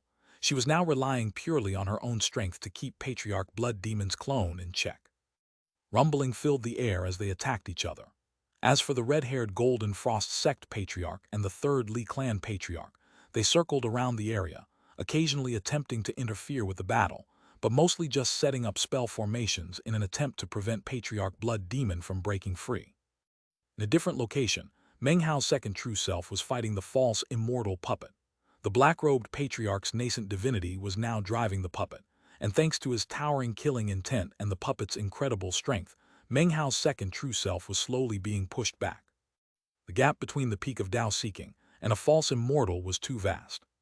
Thankfully, Meng Hao's second true self had the wooden time sword, and the immortal's soul inside him made him just capable of holding his own in the battle. However, anyone could see that eventually, the Blood Demon sect would be defeated. Die! Roared the more than 100,000 enemy cultivators as they surged onto the offensive once more. In the middle of all the fighting could be seen the Golden Frost sect puppet with the Tao-seeking aura. Its eyes flashed as it advanced cautiously through the crowds. The cultivators who made up this Golden Frost sect puppet were already thoroughly frightened by Meng Hao. They had looked on helplessly as the solitary sword sect's early Tao-seeking expert was killed, and the Li clan patriarch severely injured. Then there was the black-robed patriarch, whom they didn't even come close to matching up to. They would have long since fled, but this was war, and they could not. Even as the Golden Frost sect puppet started to advance, Meng Hao's eyes began to flicker with icy coldness. He looked at the puppet and it stopped in its tracks. Meng Hao looked down at Su Qing and began to speak, his voice soft. I'm going to kill a lot of people today. If you don't want to see so much bloodshed, you can always close your eyes. Su Qing looked up at him with a tender expression, then closed her eyes. Holding Su Qing tight with one arm, he flicked his sleeve, causing the war chariot to appear. He stepped inside, and the war chariot began to shine with a blinding light. Numerous beasts magically appeared, roaring as they began to pull the chariot forward. He stood there in the war chariot, Su Qing at his side. Now that he had reappeared on the battlefield, he once again became the focus of attention. Everything he said and did would be noticed, and would affect the overall situation on the battlefield. Boom! The war chariot charged into the crowds, and instantly people were killed. In the blink of an eye, a bloody path was carved out across the battlefield. Blood-curdling screams filled the air constantly. Anyone struck by Meng Hao's war chariot died in a spray of blood. Soon, the chariot itself was the color of blood. Meng Hao's face, hair, and clothing were also soaked in blood, but he didn't care. His eyes were cold and grim as he waved his hand, causing the ninth mountain to appear as well as the fourth-level vortex of the blood demon grand magic. He was no longer the scholar he had been, nor was he the same Meng Hao of the southern domain. After joining the blood demon sect, his heart had begun to fill with an insatiable desire to kill. That desire to kill was the devil in his heart. Be a devil in heart, bedevilment, as a devil carry out mass slaughter. Meng Hao lifted his head and roared as the war chariot shot forward, this time toward the Golden Frost sect puppet. The Golden Frost sect puppet's face fell, and it fell back at top speed. It performed an incantation gesture, causing the glint of blades and swords to spin toward Meng Hao. Boom! Meng Hao made no attempt to dodge. The war chariot smashed forward, crushing the incoming blades and swords like dried weeds as it barreled toward the puppet. Another explosion rattled out, and popping sounds could be heard from the puppet as cracks spread out across its body. It retreated again, waving its hand to produce a golden greatsword that slashed down toward Meng Hao. Meng Hao snorted coldly, clenched his right hand into a fist and punched out. The instant his punch connected with the greatsword, cracks spread out across it, and it exploded into pieces. Having lost the greatsword, the Golden Frost sect puppet appeared to be in a state of despair. It was incapable of dodging the war chariot, which slammed directly into its body. A boom could be heard as the Golden Frost sect puppet fell to pieces. It transformed into 4 spirit-severing cultivators, all coughing up blood. Faces aghast, they were about to flee, only to find the 4th-level vortex of the blood demon grand magic waiting for them. The vortex rumbled into motion, and not a single one of the 4 was able to escape. They were enveloped by the vortex, and their bodies began to wither. Their cultivation bases were sucked away. Even genuine early Tao-seeking cultivators would be incapable of getting out of this vortex. As for these 4, how could they possibly escape death? Boom! Their bodies exploded, and their cultivation bases were gone. Their nascent divinities flew out, whereupon the flag of 3 streamers appeared to sweep them up. Unfortunately, this small victory did nothing to change the tide of the battle as a whole. In the same moment that Meng Hao vanquished the Golden Frost sect puppet, booming sounds could be heard from up in midair as his second true self coughed up blood and retreated at top speed. The false immortal puppet under the control of the black-robed patriarch was emanating incredible energy. Immortal chi surged about, and the air around it shattered. Natural law bowed before him, as if he were the ultimate sovereign. "Blood demon sect, today you will be exterminated," cried the black-robed man from within the false immortal puppet, his voice laced with killing intent. "Meng Hao, you twerp, you will not escape death today." The enormous puppet flickered, suddenly changing direction to attack, Not the second true self, but Meng Hao. Meng Hao's killing intent filled the air, but he was well aware of the gap in power between him and the puppet. The war chariot thrummed as he retreated. Unfortunately, the false immortal puppet only continued to pursue him, even increasing its speed. It got closer and closer. It didn't seem as if there were any place Meng Hao could flee to. The false immortal puppet would catch him no matter where he went. His second true self flickered and shot toward him. However, Meng Hao knew there was nowhere to flee. He suddenly grinned hideously, then stopped in place. He raised his right hand, and the blood demon grand magic appeared, along with the ninth mountain, the black-white pearls, and the blood immortal divine abilities. He also summoned the withering character, and called the Jai clan blood clone up from the battlefield below. In addition, the resurrection lily blossomed behind him, writhing viciously. And finally, he clenched his right fist. As for the second true self, he utilized his peak Tao-seeking cultivation base to unleash the solitary Yang sky. It combined with the wooden time sword, a river of 70,000 years of time power, and everything else to form the most powerful attack Meng Hao could currently unleash. He was battling a false immortal. The entire battlefield shook violently. A shocking boom rang out that turned the heads of countless people on the battlefield. The air was shattered, and the false immortal puppet not only stopped in place, it retreated 3 measures. Meng Hao's second true self spat up a huge mouthful of blood and stumbled backward. As for Meng Hao himself, blood also sprayed from his mouth. However, his body did not collapse, protected by the chariot. The war chariot tumbled end over end, and the chi of immortal shows the way vanished, causing the war chariot to also disappear. Meng Hao held Su Qing tight as he fled. When he looked back, he saw the false immortal puppet laughing maniacally and advancing with killing intent swirling. "Time to die," roared the puppet, raising its right hand. Shockingly, a multicolored glow appeared, swirling immortal chi that transformed into an immortal lotus. The lotus pulsed, and a massive pressure rumbled out. It was at this point that, up in midair, Patriarch Blood Demon's clone, the one fighting the Dawn Immortal, suddenly sighed. Then it turned and vanished.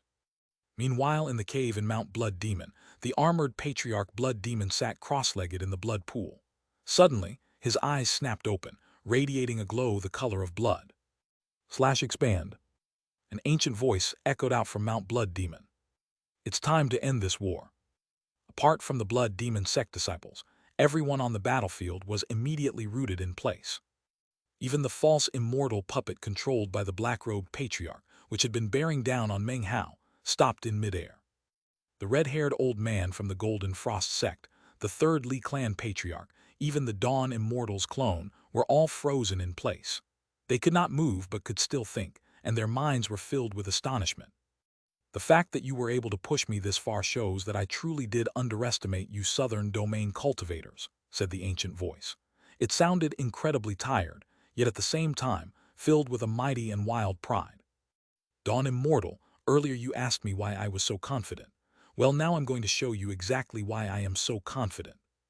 You all believe that what sits in the Immortal's cave in Mount Blood Demon is actually my true self." Even as the voice boomed out, Patriarch Blood Demon slowly rose from his cross-legged position in the blood pond. He stepped forward and walked out of the Immortal's cave on Mount Blood Demon. As he stepped foot onto the mountain peak, a sea of blood burst out from behind him. It truly was a sea, vast quantities of blood surging up into the sky. In the blink of an eye, it covered everything, so that everything up above was the color of blood. The previous sky was no longer visible, making the entire world seem to be one of blood. Within this world of blood, atop Mount Blood Demon, stood Patriarch Blood Demon, clad in armor, looking out at the world with ancient eyes. Caption ID equals Tatment / 65,649. Align equals Align Center. Width equals 500. Official ISSDH art of Patriarch Blood Demon / caption. Caption ID equals Attachment / 65,654. Align equals Align Center. Width equals 340. Official ISSDH cute Patriarch Blood Demon art / caption. The red-haired patriarch from the Golden Frost sect trembled, an intense apprehension welling up inside him. The third Li clan patriarch was equally astonished, an unprecedented feeling of crisis filling him. The Dawn Immortal's clone wore an expression of astonishment, as she suddenly realized that her understanding of Patriarch Blood Demon was far from complete. The false immortal puppet controlled by the black-robed patriarch was also shaking. The massive pressure weighing down on him was such that he knew a mere thought could kill him. Impossible, how could he be so powerful? Down below on the battlefield, the more than 100,000 cultivators of the allied powers were also dumbfounded. "There are many stories about me in the lands of the southern domain," said Patriarch Blood Demon coolly. "According to some of those stories, I am the incarnation of a drop of blood from a demon. That is why I am called Patriarch Blood Demon." That story is true. He stood there atop Mount Blood Demon, not even the tiniest ripple emanating from his cultivation base. He seemed, for all intents and purposes, to be immortal. And yet it is also false. When he said this, the land began to quake. Fissures spread out as if some enormous creature were waking beneath the surface and about to emerge. I say it's true because I am indeed incarnated from a drop of blood. I say it's false because this body formed by the drop of blood is not my true self. Rumbling sounds could be heard as the rifts in the land grew larger. However, the cultivators were completely stuck in their original positions. Even if the land fell away beneath them, they would remain floating there in place. As for the Blood Demon sect disciples, they had already retreated back to the region of the 5 mountain peaks.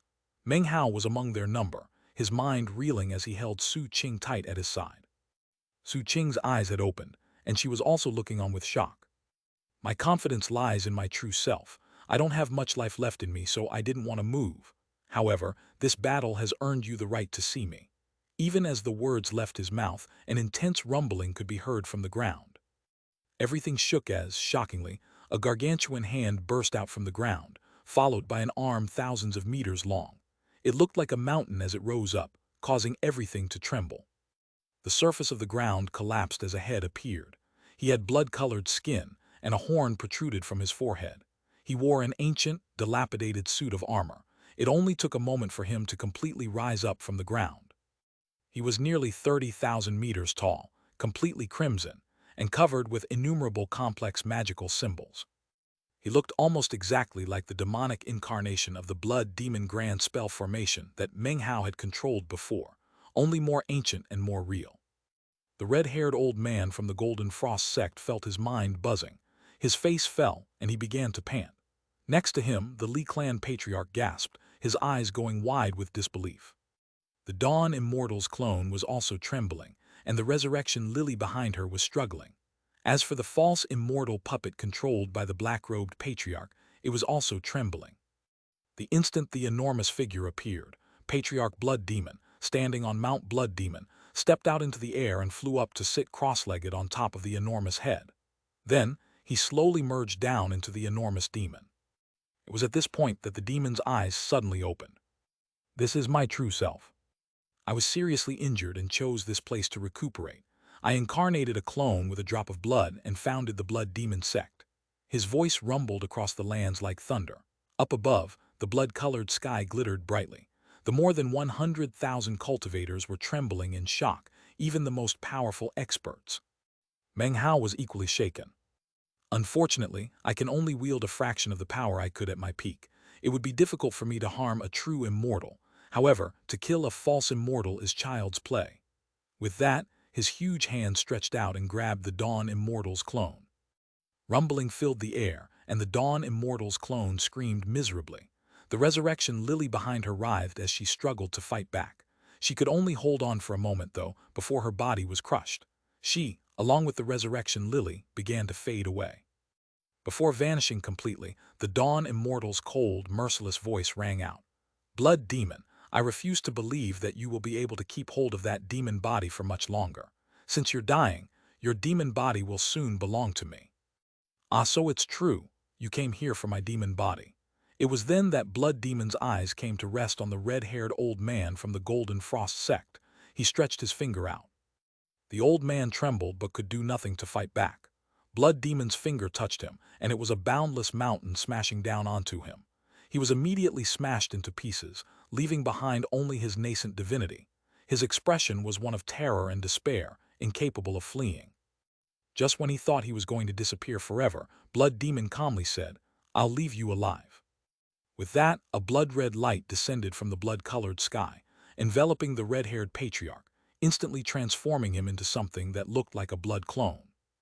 Along with the new body came a blank expression, as if all his previous memories had been wiped away. "From now on, you will be a Dharma protector of the Blood Demon sect," said Patriarch Blood Demon, his voice cool.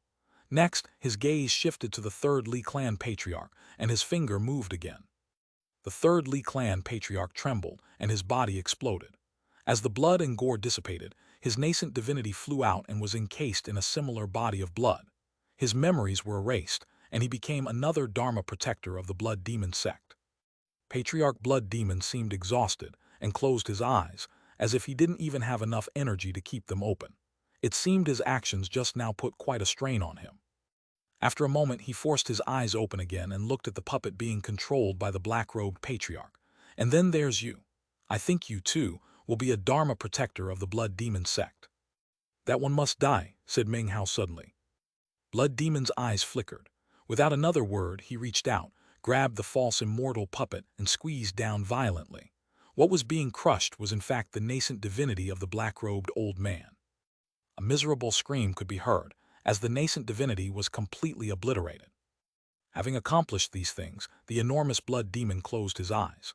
Apparently, he was now completely out of energy. He once again sat down cross-legged and sank down into the ground. The image of Patriarch Blood Demon once again appeared at the top of his head, looking completely exhausted, surrounded by an even stronger aura of death than before. As the enormous demon disappeared into the earth, Patriarch Blood Demon stepped foot onto Mount Blood Demon. As he entered the immortal's cave there, the sea of blood covering the sky rushed back into the cave to reform the blood pond.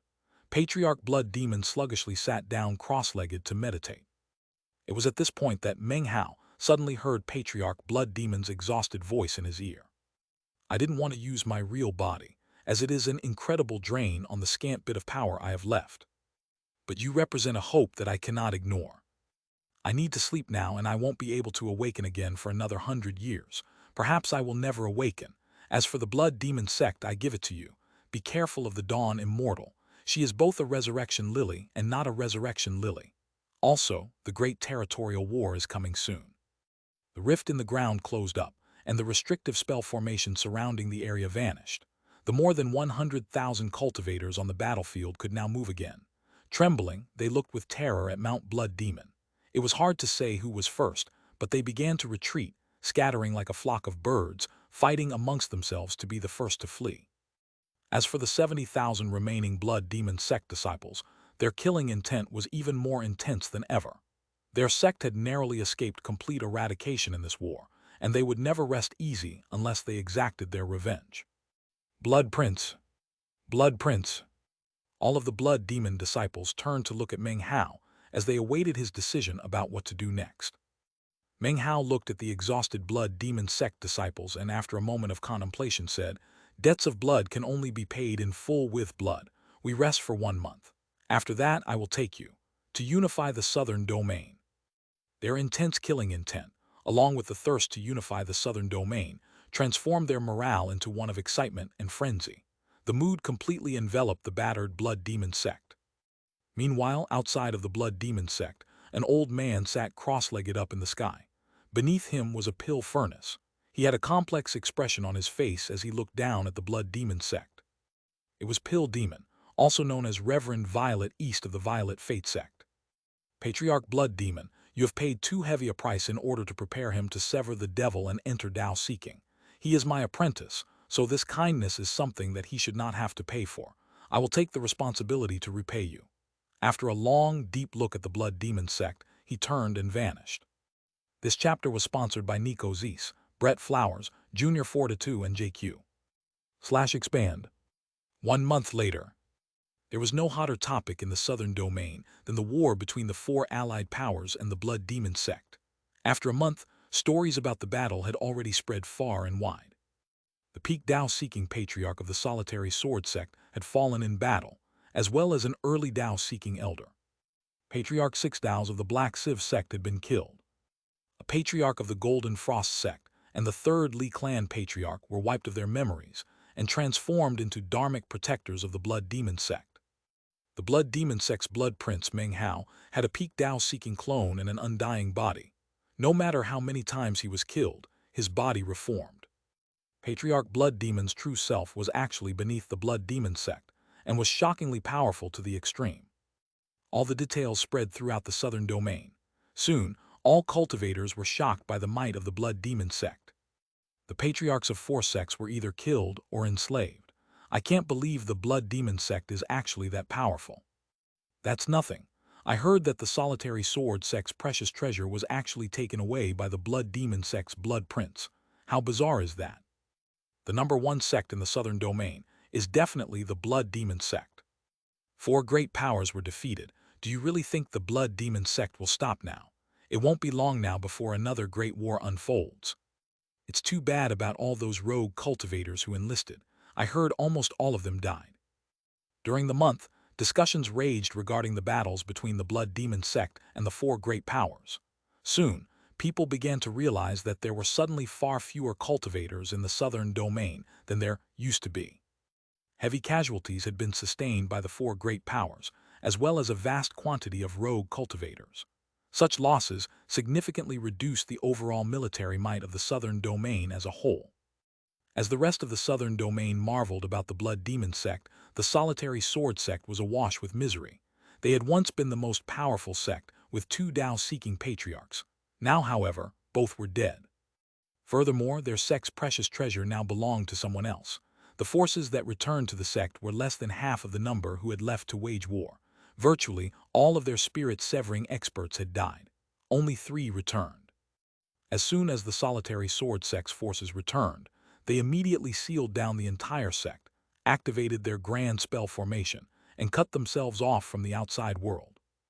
All of the sect members' hearts were filled with fear, and even terror at the thought of reprisals from the blood demon sect. The Golden Frost sect was in much the same position as the solitary sword sect.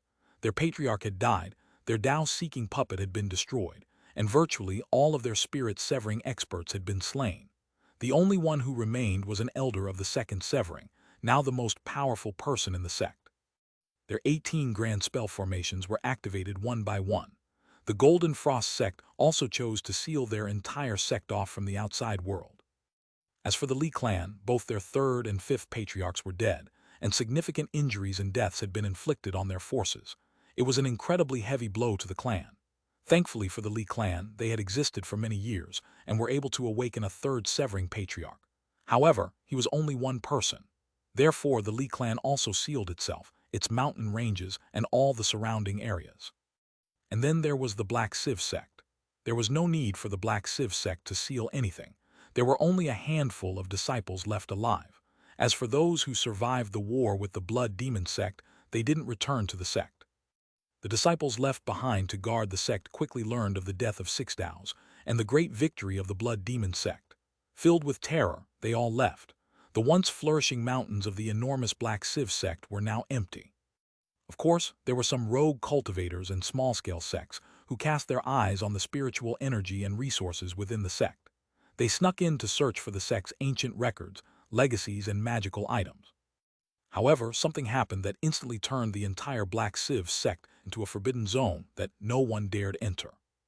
About half a month previous, a group of several hundred rogue cultivators were wandering through the Black Civ sect when suddenly, a sinister roar could be heard coming from underground, deep beneath the Black Civ sect.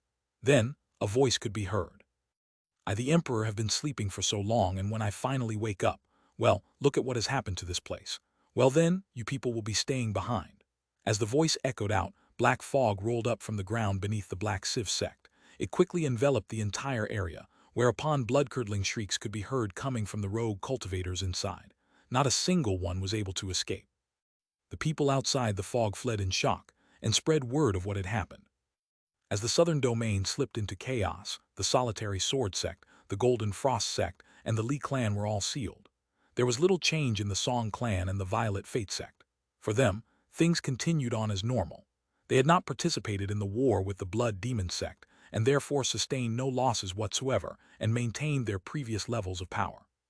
As time passed, more and more southern domain cultivators tried to figure out what the blood demon sect would do next. Would they strike back? If they sought revenge, which sect would they move against first? In fact, quite a few cultivators lingered near the outskirts of the blood demon sect, awaiting the day they took action. Finally, one bright and beautiful day, beneath a cloudless sky, a beam of colorful light shot up from within the blood demon sect. It was not just one beam, but hundreds, then thousands, until finally tens of thousands of beams of light caused heaven and earth to tremble. Instantly, the cultivators lingering outside the blood demon sect began to get excited. The blood demon sect is on the march. Tens of thousands of cultivators have been dispatched. There's definitely going to be a war. They're absolutely going to strike back. Otherwise, why would they marshal such an incredible force? The rogue cultivators quickly spread the news. At a sensitive time like this in the southern domain, this news about the blood demon sect swept across the entire land like a stormwind. The blood demon sect was on the move. Tens of thousands of beams of light shot through the air, with Meng Hao in the lead. His expression was grim as he whistled through the air. Shockingly, he was flanked by two figures wearing blood-colored robes, blank expressions on their faces. They seemed barely aware of what was going on around them, but their auras were intense, that of peak Tao seeking. Behind them were the spirit-severing experts, then tens of thousands of ordinary disciples, all of them bent on revenge. They traveled in silence and with utmost speed. Quite a few southern domain cultivators caught sight of them flying through the sky and were shocked, but then began to follow along. Gradually, more and more cultivators followed behind the blood demon sect. Soon, the buzz of conversation could be heard from the cultivators trailing the blood demon sect. The Black Civ sect, that's their target, is the Black Civ sect. You're right, based on the direction, the only target could be the Black Civ sect. The Black Civ sect has already fallen to pieces. Its disciples are either dead or scattered. The whole sect is in ruins. Did you forget what happened half a month ago, though? There's a fog covering the entire sect, with some mysterious danger lurking inside. Meng Hao was in the vanguard position, his expression calm, but his eyes flickering with killing intent. Many people had been wounded or killed in the fighting, and his hatred had reached such heights that retribution was absolutely necessary. As far as the Black Civ sect went, Meng Hao had long since planned to destroy it. He didn't just want to kill the disciples of the sect. He wanted to completely rip it up by the roots and erase its name from the southern domain for all time. After joining the blood demon sect, I have slaughtered countless enemies. Therefore, I might as well be thorough about it. A bloody glow could be seen in his eyes, and a monstrous desire to kill filled him as he pushed forward at top speed. Rumble. Several days later, the blood demon sect appeared as beams of light in the sky above the Black Civ sect. Shockingly, more than 100,000 additional beams of light were behind them, disciples from other southern domain sects, as well as rogue cultivators, who had followed the blood demon sect here to bear witness to the Great War. The Black Civ sect no longer looked like the place Meng Hao remembered. What he saw was a vast churning fog, completely black, covering the 99 mountains and exuding an intense aura of death. Its coldness was palpable. Furthermore, the surroundings were caked in layer after layer of bluish ice, as if the area was experiencing a glacial winter. Meng Hao quickly blinked his right eye several times in succession, and the chi of immortal shows the way spread out into his eye. Now when he looked at the fog, he was able to make out some more vague details. He could see the ruins of the 99 mountains, as well as a group of a few hundred people milling about in the center of them all. Their bodies were stiff, as if they existed in a state somewhere between living and dying. A black thread was attached to the head of each one of the group of several hundred. The black thread stretched down into the ground into a mass of fog deep below the surface of the earth. It was roughly 30 meters wide, and even Meng Hao's gaze couldn't pierce into it. However, Meng Hao could sense that the ball of fog emanated a Tao-seeking aura. He gave a cold snort as he rotated his cultivation base. He lifted his right hand and pushed it down over his right eye. The full power of Immortal shows the way poured into his eye, and his pupil began to glow with a golden light. All of a sudden, it was as if a veil had been lifted from the world. He could now see clearly into the 30-meter ball of fog. He saw a platform in the shape of a lotus, upon which a man was seated cross-legged. The man wore the robe of an emperor as well as a crown. His body was shriveled and emaciated, almost like a withered corpse. Hundreds of black threads could be seen on the ground, all of them connected to his head. Bizarrely, the threads were squirming and writhing. Behind the withered corpse was a door. The instant Meng Hao laid eyes on the corpse, its eyes opened. A green light appeared there and shot out through the mist to meet Meng Hao's gaze. "Meng Hao," said the corpse, its voice ancient and strange as it echoed back and forth. Meng Hao's eyes flickered. He did not find it strange at all that this person knew who he was. As for the hundreds of threads, Meng Hao could sense that they were being used by the withered corpse to control the hundreds of people up above. It was something similar to soul search. I don't want to be your enemy. Wait, your aura. The withered corpse didn't even get halfway through its sentence before it seemed to sense something. It looked closely at Meng Hao, and the flickering green glow in its eyes grew even more intense. You're that demon sealer. From that time years ago, demon sealer, if I kill you, I can confirm the path to true immortality. The withered corpse suddenly shot to its feet. In that instant, the fog covering the Black Civ sect suddenly exploded out, shooting directly toward Meng Hao. Inside of the fog were hundreds of figures, all of them roaring as black mist bored into their bodies.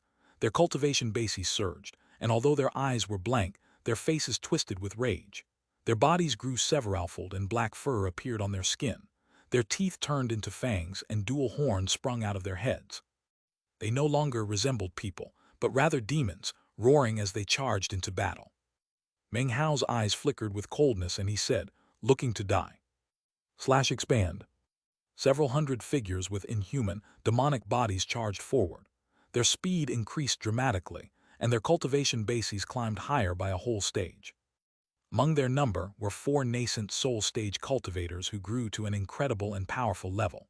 They were now 30 meters tall, with cultivation bases similar to spirit severing. After the transformation, the weakest of the cultivators was at core formation, with most being in the nascent soul stage.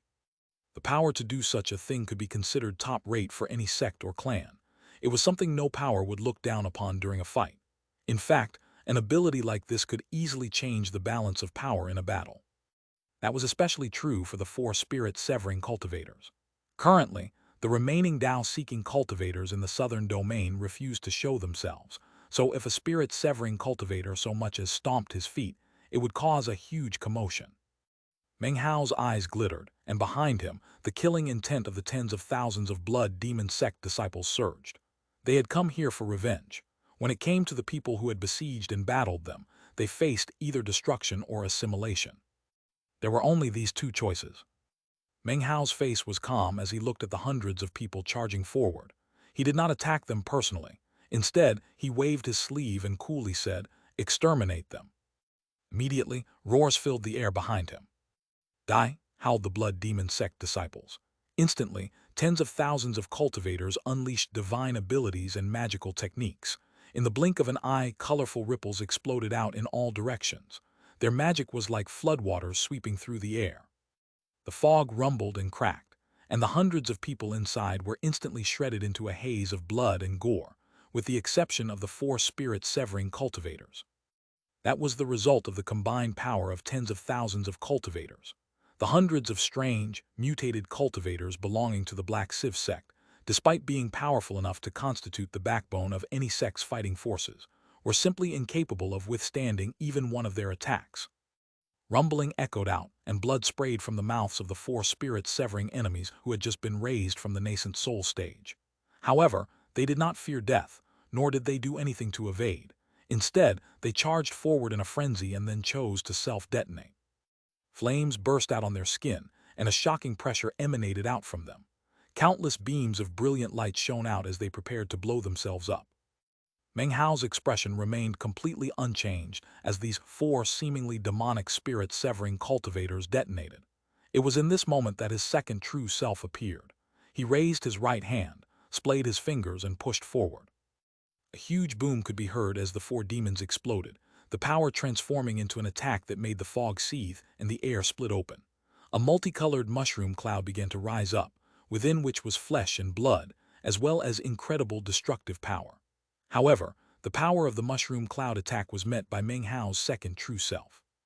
As he faced the expanding mushroom cloud, the second true self slowly began to close his hand into a fist. As he did, the mushroom cloud stopped expanding and began to shrink down. By the time the second true self's hand was fully closed into a fist, the destructive power of the self-detonation, the mushroom cloud, was completely suppressed. The second true self clenched his fist violently, and a boom could be heard. The destructive mushroom cloud suddenly faded away into nothing. The sight of this instantly roused the spirits of the blood demon sect cultivators.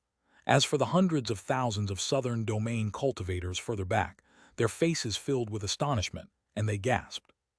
This clone of the blood demon sect's blood prince is so completely terrifying. The power of four spirit-severing cultivators' self-detonation was crushed by a single palm. No wonder the joint attack of the four great powers was incapable of defeating the blood demon sect. Not only that, they sealed themselves away from the world after the war was over. The blood demon sect is too powerful. In the moment that the hundreds of cultivators were defeated, the fog churned, then began to rise up. Up in midair, it transformed into an enormous beast that stood on two legs and resembled a black bear. It was completely ferocious in appearance. Although it had no horns, its enormous fangs were shocking. Mist swirled around it as it roared and charged toward the blood demon sect, its eyes bright red. Shocking pressure emanated from the mist beast, and although it did not emanate any sort of natural law, the feeling Meng Hao got from it was that of Tao seeking.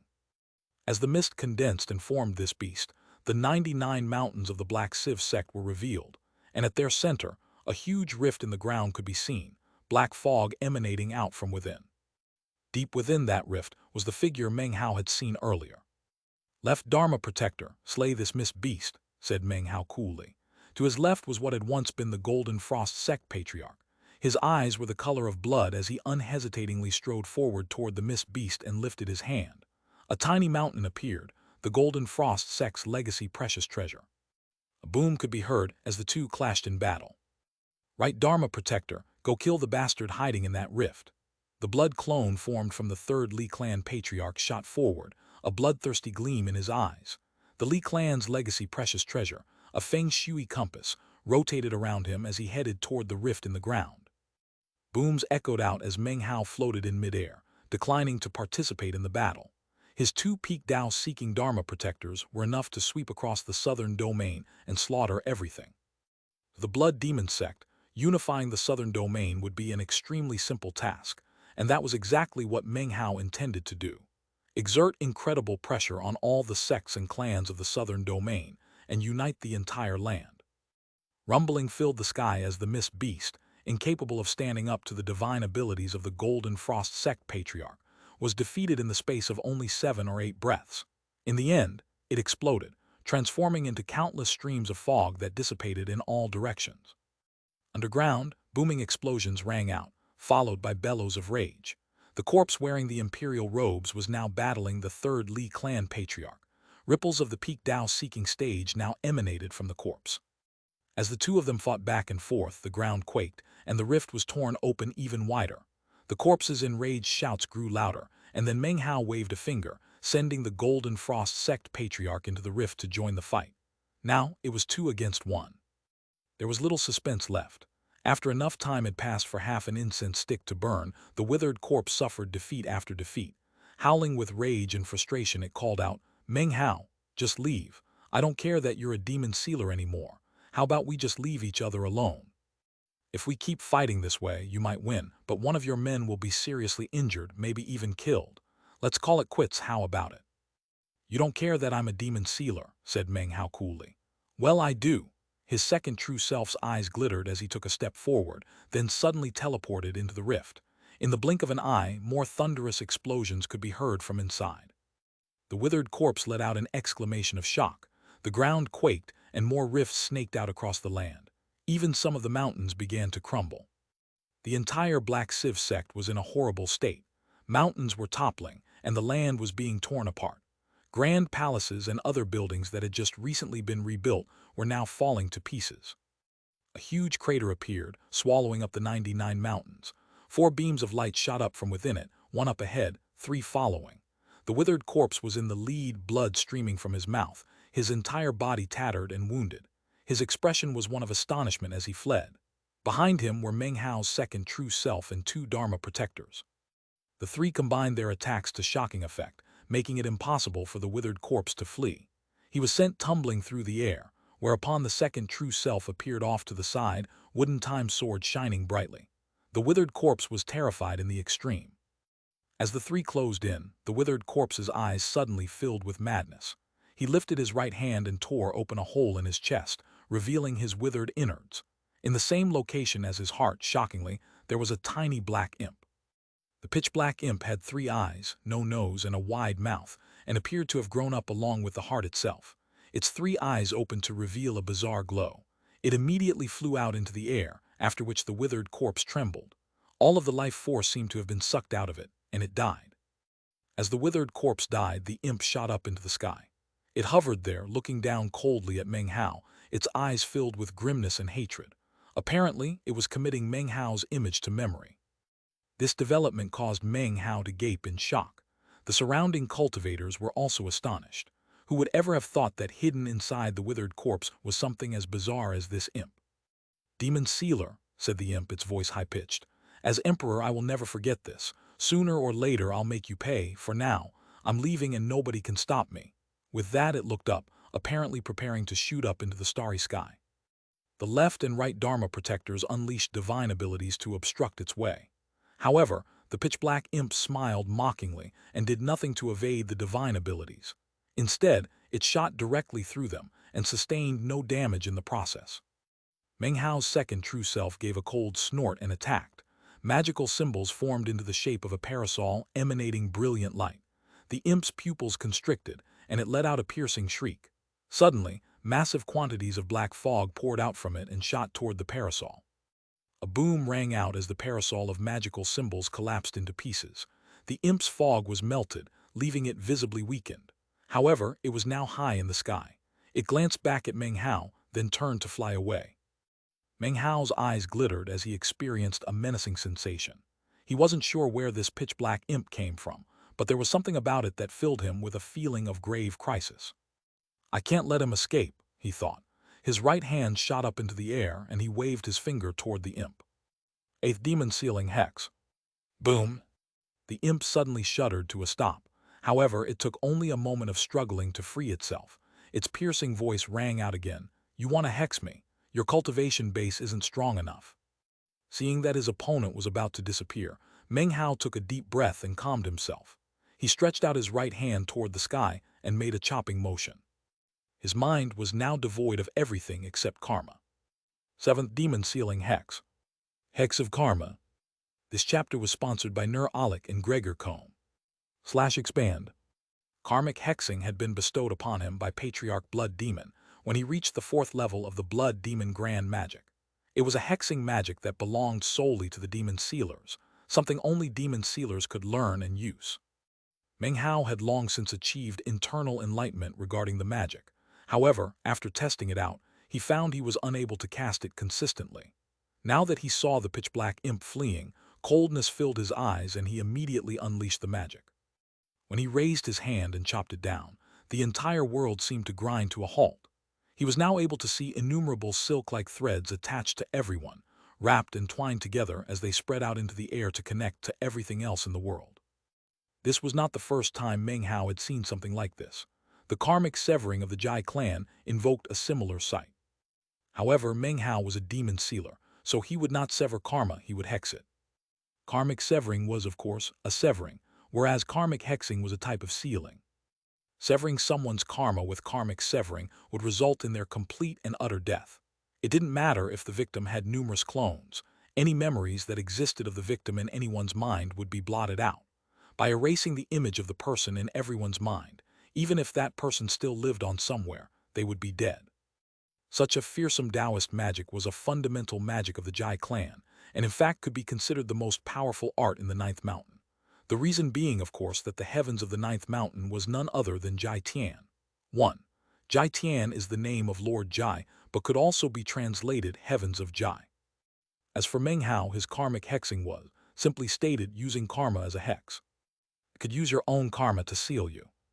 The more karma you possessed, the more powerful the sealing. It didn't matter if you were human, immortal, or some other powerful being. As long as you had karma, you could be sealed. At first glance, it did not seem as domineering as the Jai clan's art.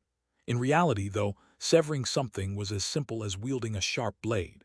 To seal someone with karma, however, required controlling karma itself, and therefore a deep understanding of it.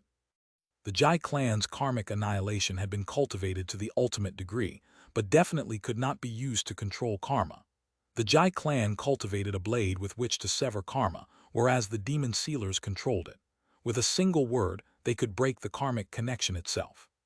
The two arts were on completely different levels. The power of karmic hexing was enough to shake the heavens. It was like the 8th demon sealing hex, one of the 8 great demon sealing hexes.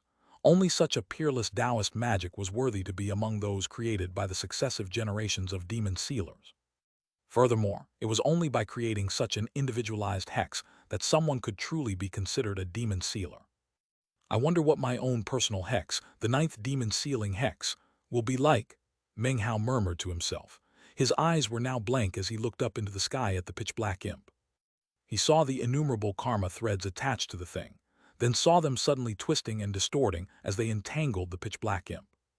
"No," screamed the imp. "The 7th hex, it's the 7th hex. The 7th generation demon sealer has already perished. His hexing magic was lost. How could someone in this world be using it? Impossible, I can't accept this. There's only one 60-year cycle left." The pitch-black imp struggled, but the only result was that it became more entangled. Within a few short breaths it was completely wrapped up. Escape was virtually impossible. Of course, everyone watching saw something very different than what Meng Hao saw. They could not see the karma threads. They only saw Meng Hao point, and in response, the pitch-black imp suddenly stopped in midair. It seemed to be struggling as if its body weren't under its own control anymore. Then it began to move backward, toward Meng Hao. After only a moment, it was back in front of Meng Hao, and then on the palm of his hand. Everyone gaped as Meng Hao casually put the imp in his bag of holding. Gasps could be heard from all directions. The blood demon sect disciples took it much more in stride. After all, they were used to Meng Hao's enigmatic unpredictability. However, the hundreds of thousands of rogue cultivators were flabbergasted. Was that a sealing? But I didn't sense any ripples or signs of sealing magic. It was like that pitch-black imp flew over of its own accord. This blood prince of the blood demon sect, Meng Hao, he's beyond comprehension. The Black Civ sect was now completely destroyed. The only thing that remained was a crater. The mountains were crumbled, and the once glorious sect now existed only in the minds of those who remembered it. All that was left of this shattered and barren land was the unceasing rotation of the heavens above. A great sect that had existed for 10,000 years was now nothing more than wreckage and ruins. Gone, completely gone. The surrounding rogue cultivators looked down silently at what used to be the Black Civ sect, and gradually began to sigh to themselves. Meng Hao hovered in midair, looking down at the ruins of the Black Civ sect, and thought back to the first time he had come here. He also thought about when he came here as Fang Mu, and then the third time he came for Su Qing. After a long moment he shook his head. He was just about to leave when he stopped in place. He looked back down at the ruins, and a strange light began to shine in his eyes. "It seems I forgot about something," he murmured. His eyes glittered as he thought back to the first time he had come to the Black Civ sect and the ancient blessed land. It was there that he encountered the vexatious meat jelly. It was also where he saw that ancient cauldron. It was an enormous cauldron, square on the outside and circular on the inside. It was cracked and contained infinite lightning inside, as well as several enormous statues bearing the surnames of various ancestors from ancient times. 1. The square cauldron was introduced in chapter 157, and the other things mentioned, such as the lighting and the statues, all came up in subsequent chapters. Interestingly, the title of chapter 157 indicates that the cauldron is square, but the chapter itself doesn't mention that point. On another note, if you compare the events of these two parts of the story, you might notice an inconsistency. There is no explanation for that inconsistency, although I could come up with one pretty easily. In fact, with one additional line of text, I could solve the whole problem. Unfortunately, that would violate the translator code of ethics, so I will leave it as is. In the very center of the statues was an inner cauldron, round on the outside and square on the inside. Inside that cauldron was the precious treasure of an incredibly ancient, almighty being. Meng Hao's eyes flickered, and he decided not to leave. Instead, he disappeared in a flash toward the enormous fissure in the ground. He had just recalled that the withered corpse had been sitting cross-legged in front of a door. His second true self took the lead into the fissure. They sped downward and quickly landed on the lotus-shaped platform, directly in front of the doorway, which exuded an ancient and primordial aura. Meng Hao hesitated for a moment as he looked at the door. Heart trembling, he sent his second true self ahead to enter. After a moment, Meng Hao's eyes flickered, and his divine sense in his second true self let him see everything his second true self was seeing. Without hesitating, he stepped into the door. Rumble. Everything twisted, distorted, and turned blurry. When things became clear again, Meng Hao appeared in that same world he had come to before, the ancient blessed land. Because of his familiarity with the place, he could see that things were quite different than before. Everything was still and quiet. There were no trees or grass, and everything was black. There were still mountains visible, but they had black iron chains wrapped around them. The entire world almost seemed to be an enormous spell formation. That pitch-black imp was guarding this door, he thought, so it must have some connection to all this blackness. He flew up into the air and, based on what he remembered of the place, headed toward the enormous cauldron. As he sped over the land, he was shocked to see that roughly 70% of the entire place was pitch black. The other 30% was gradually changing. Based on the speed with which it was occurring, it would probably take about 160-year cycle or less for the entire place to turn black. As he studied the land below, an expression of reminiscence appeared as he recalled reuniting with Su Qing for the first time in this place. After a while, he sighed. Enough time passed for an incense stick to burn before he arrived at a location not yet covered over by the blackness. The same teleportation portal as before was still operational. Considering Meng Hao's current cultivation base and experience, he only had to look at it for a moment before determining how to operate it. He produced a spirit stone, which he placed on the surface. Immediately, the glow of teleportation rose up, and Meng Hao faded away. When he reappeared, he was near the location of the enormous cauldron. He could hear the shocking rumble of thunder, and off in the distance he could see an enormous bronze cauldron. As he looked at the cauldron, he recalled the visions he had experienced, of an almighty being who had refused to capitulate when the Jai ancestor assumed control of the ninth mountain, and had used the cauldron to try to bolt from under the Jai heavens. His decision was the same as that of the legendary world tree. However, in the end, the world tree destroyed itself within the starry sky. As for that almighty being, after the cauldron was broken open, he was apparently eradicated in form and spirit. The only thing that remained behind was this shocking cauldron. Perhaps to Lord Jai, the cauldron and its heaven-murdering will were useless. Perhaps there was another reason why he didn't take it for himself. In any case, to other people, the cauldron would definitely be considered a precious treasure. Meng Hao took a deep breath and headed forward. As he neared the enormous bronze cauldron, the sound of lightning grew louder and more frequent. Blue lightning bolts fell relentlessly, transforming the entire area into a sea of lightning. Shockingly, some of the lightning bolts were even black. About 3,000 meters away from the cauldron, Meng Hao stopped. When I came here with Han Bei and the others, we waited until the lightning was at its weakest before daring to go in. But now, I'm quite different than I was back then. Eyes glittering, Meng Hao strode forward into the lightning. Countless bolts of lightning fell, and at the same time, an ancient, domineering voice resounded out from within the cauldron. Halt! In conjunction with the voice, the lightning fell with increased intensity, transforming into something almost like a sheet that covered everything in all directions.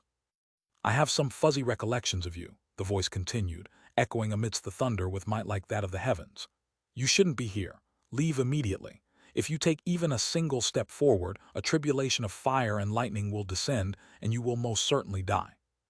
Meng Hao stopped in place and called out, Senior, you must be the spirit of this treasured cauldron.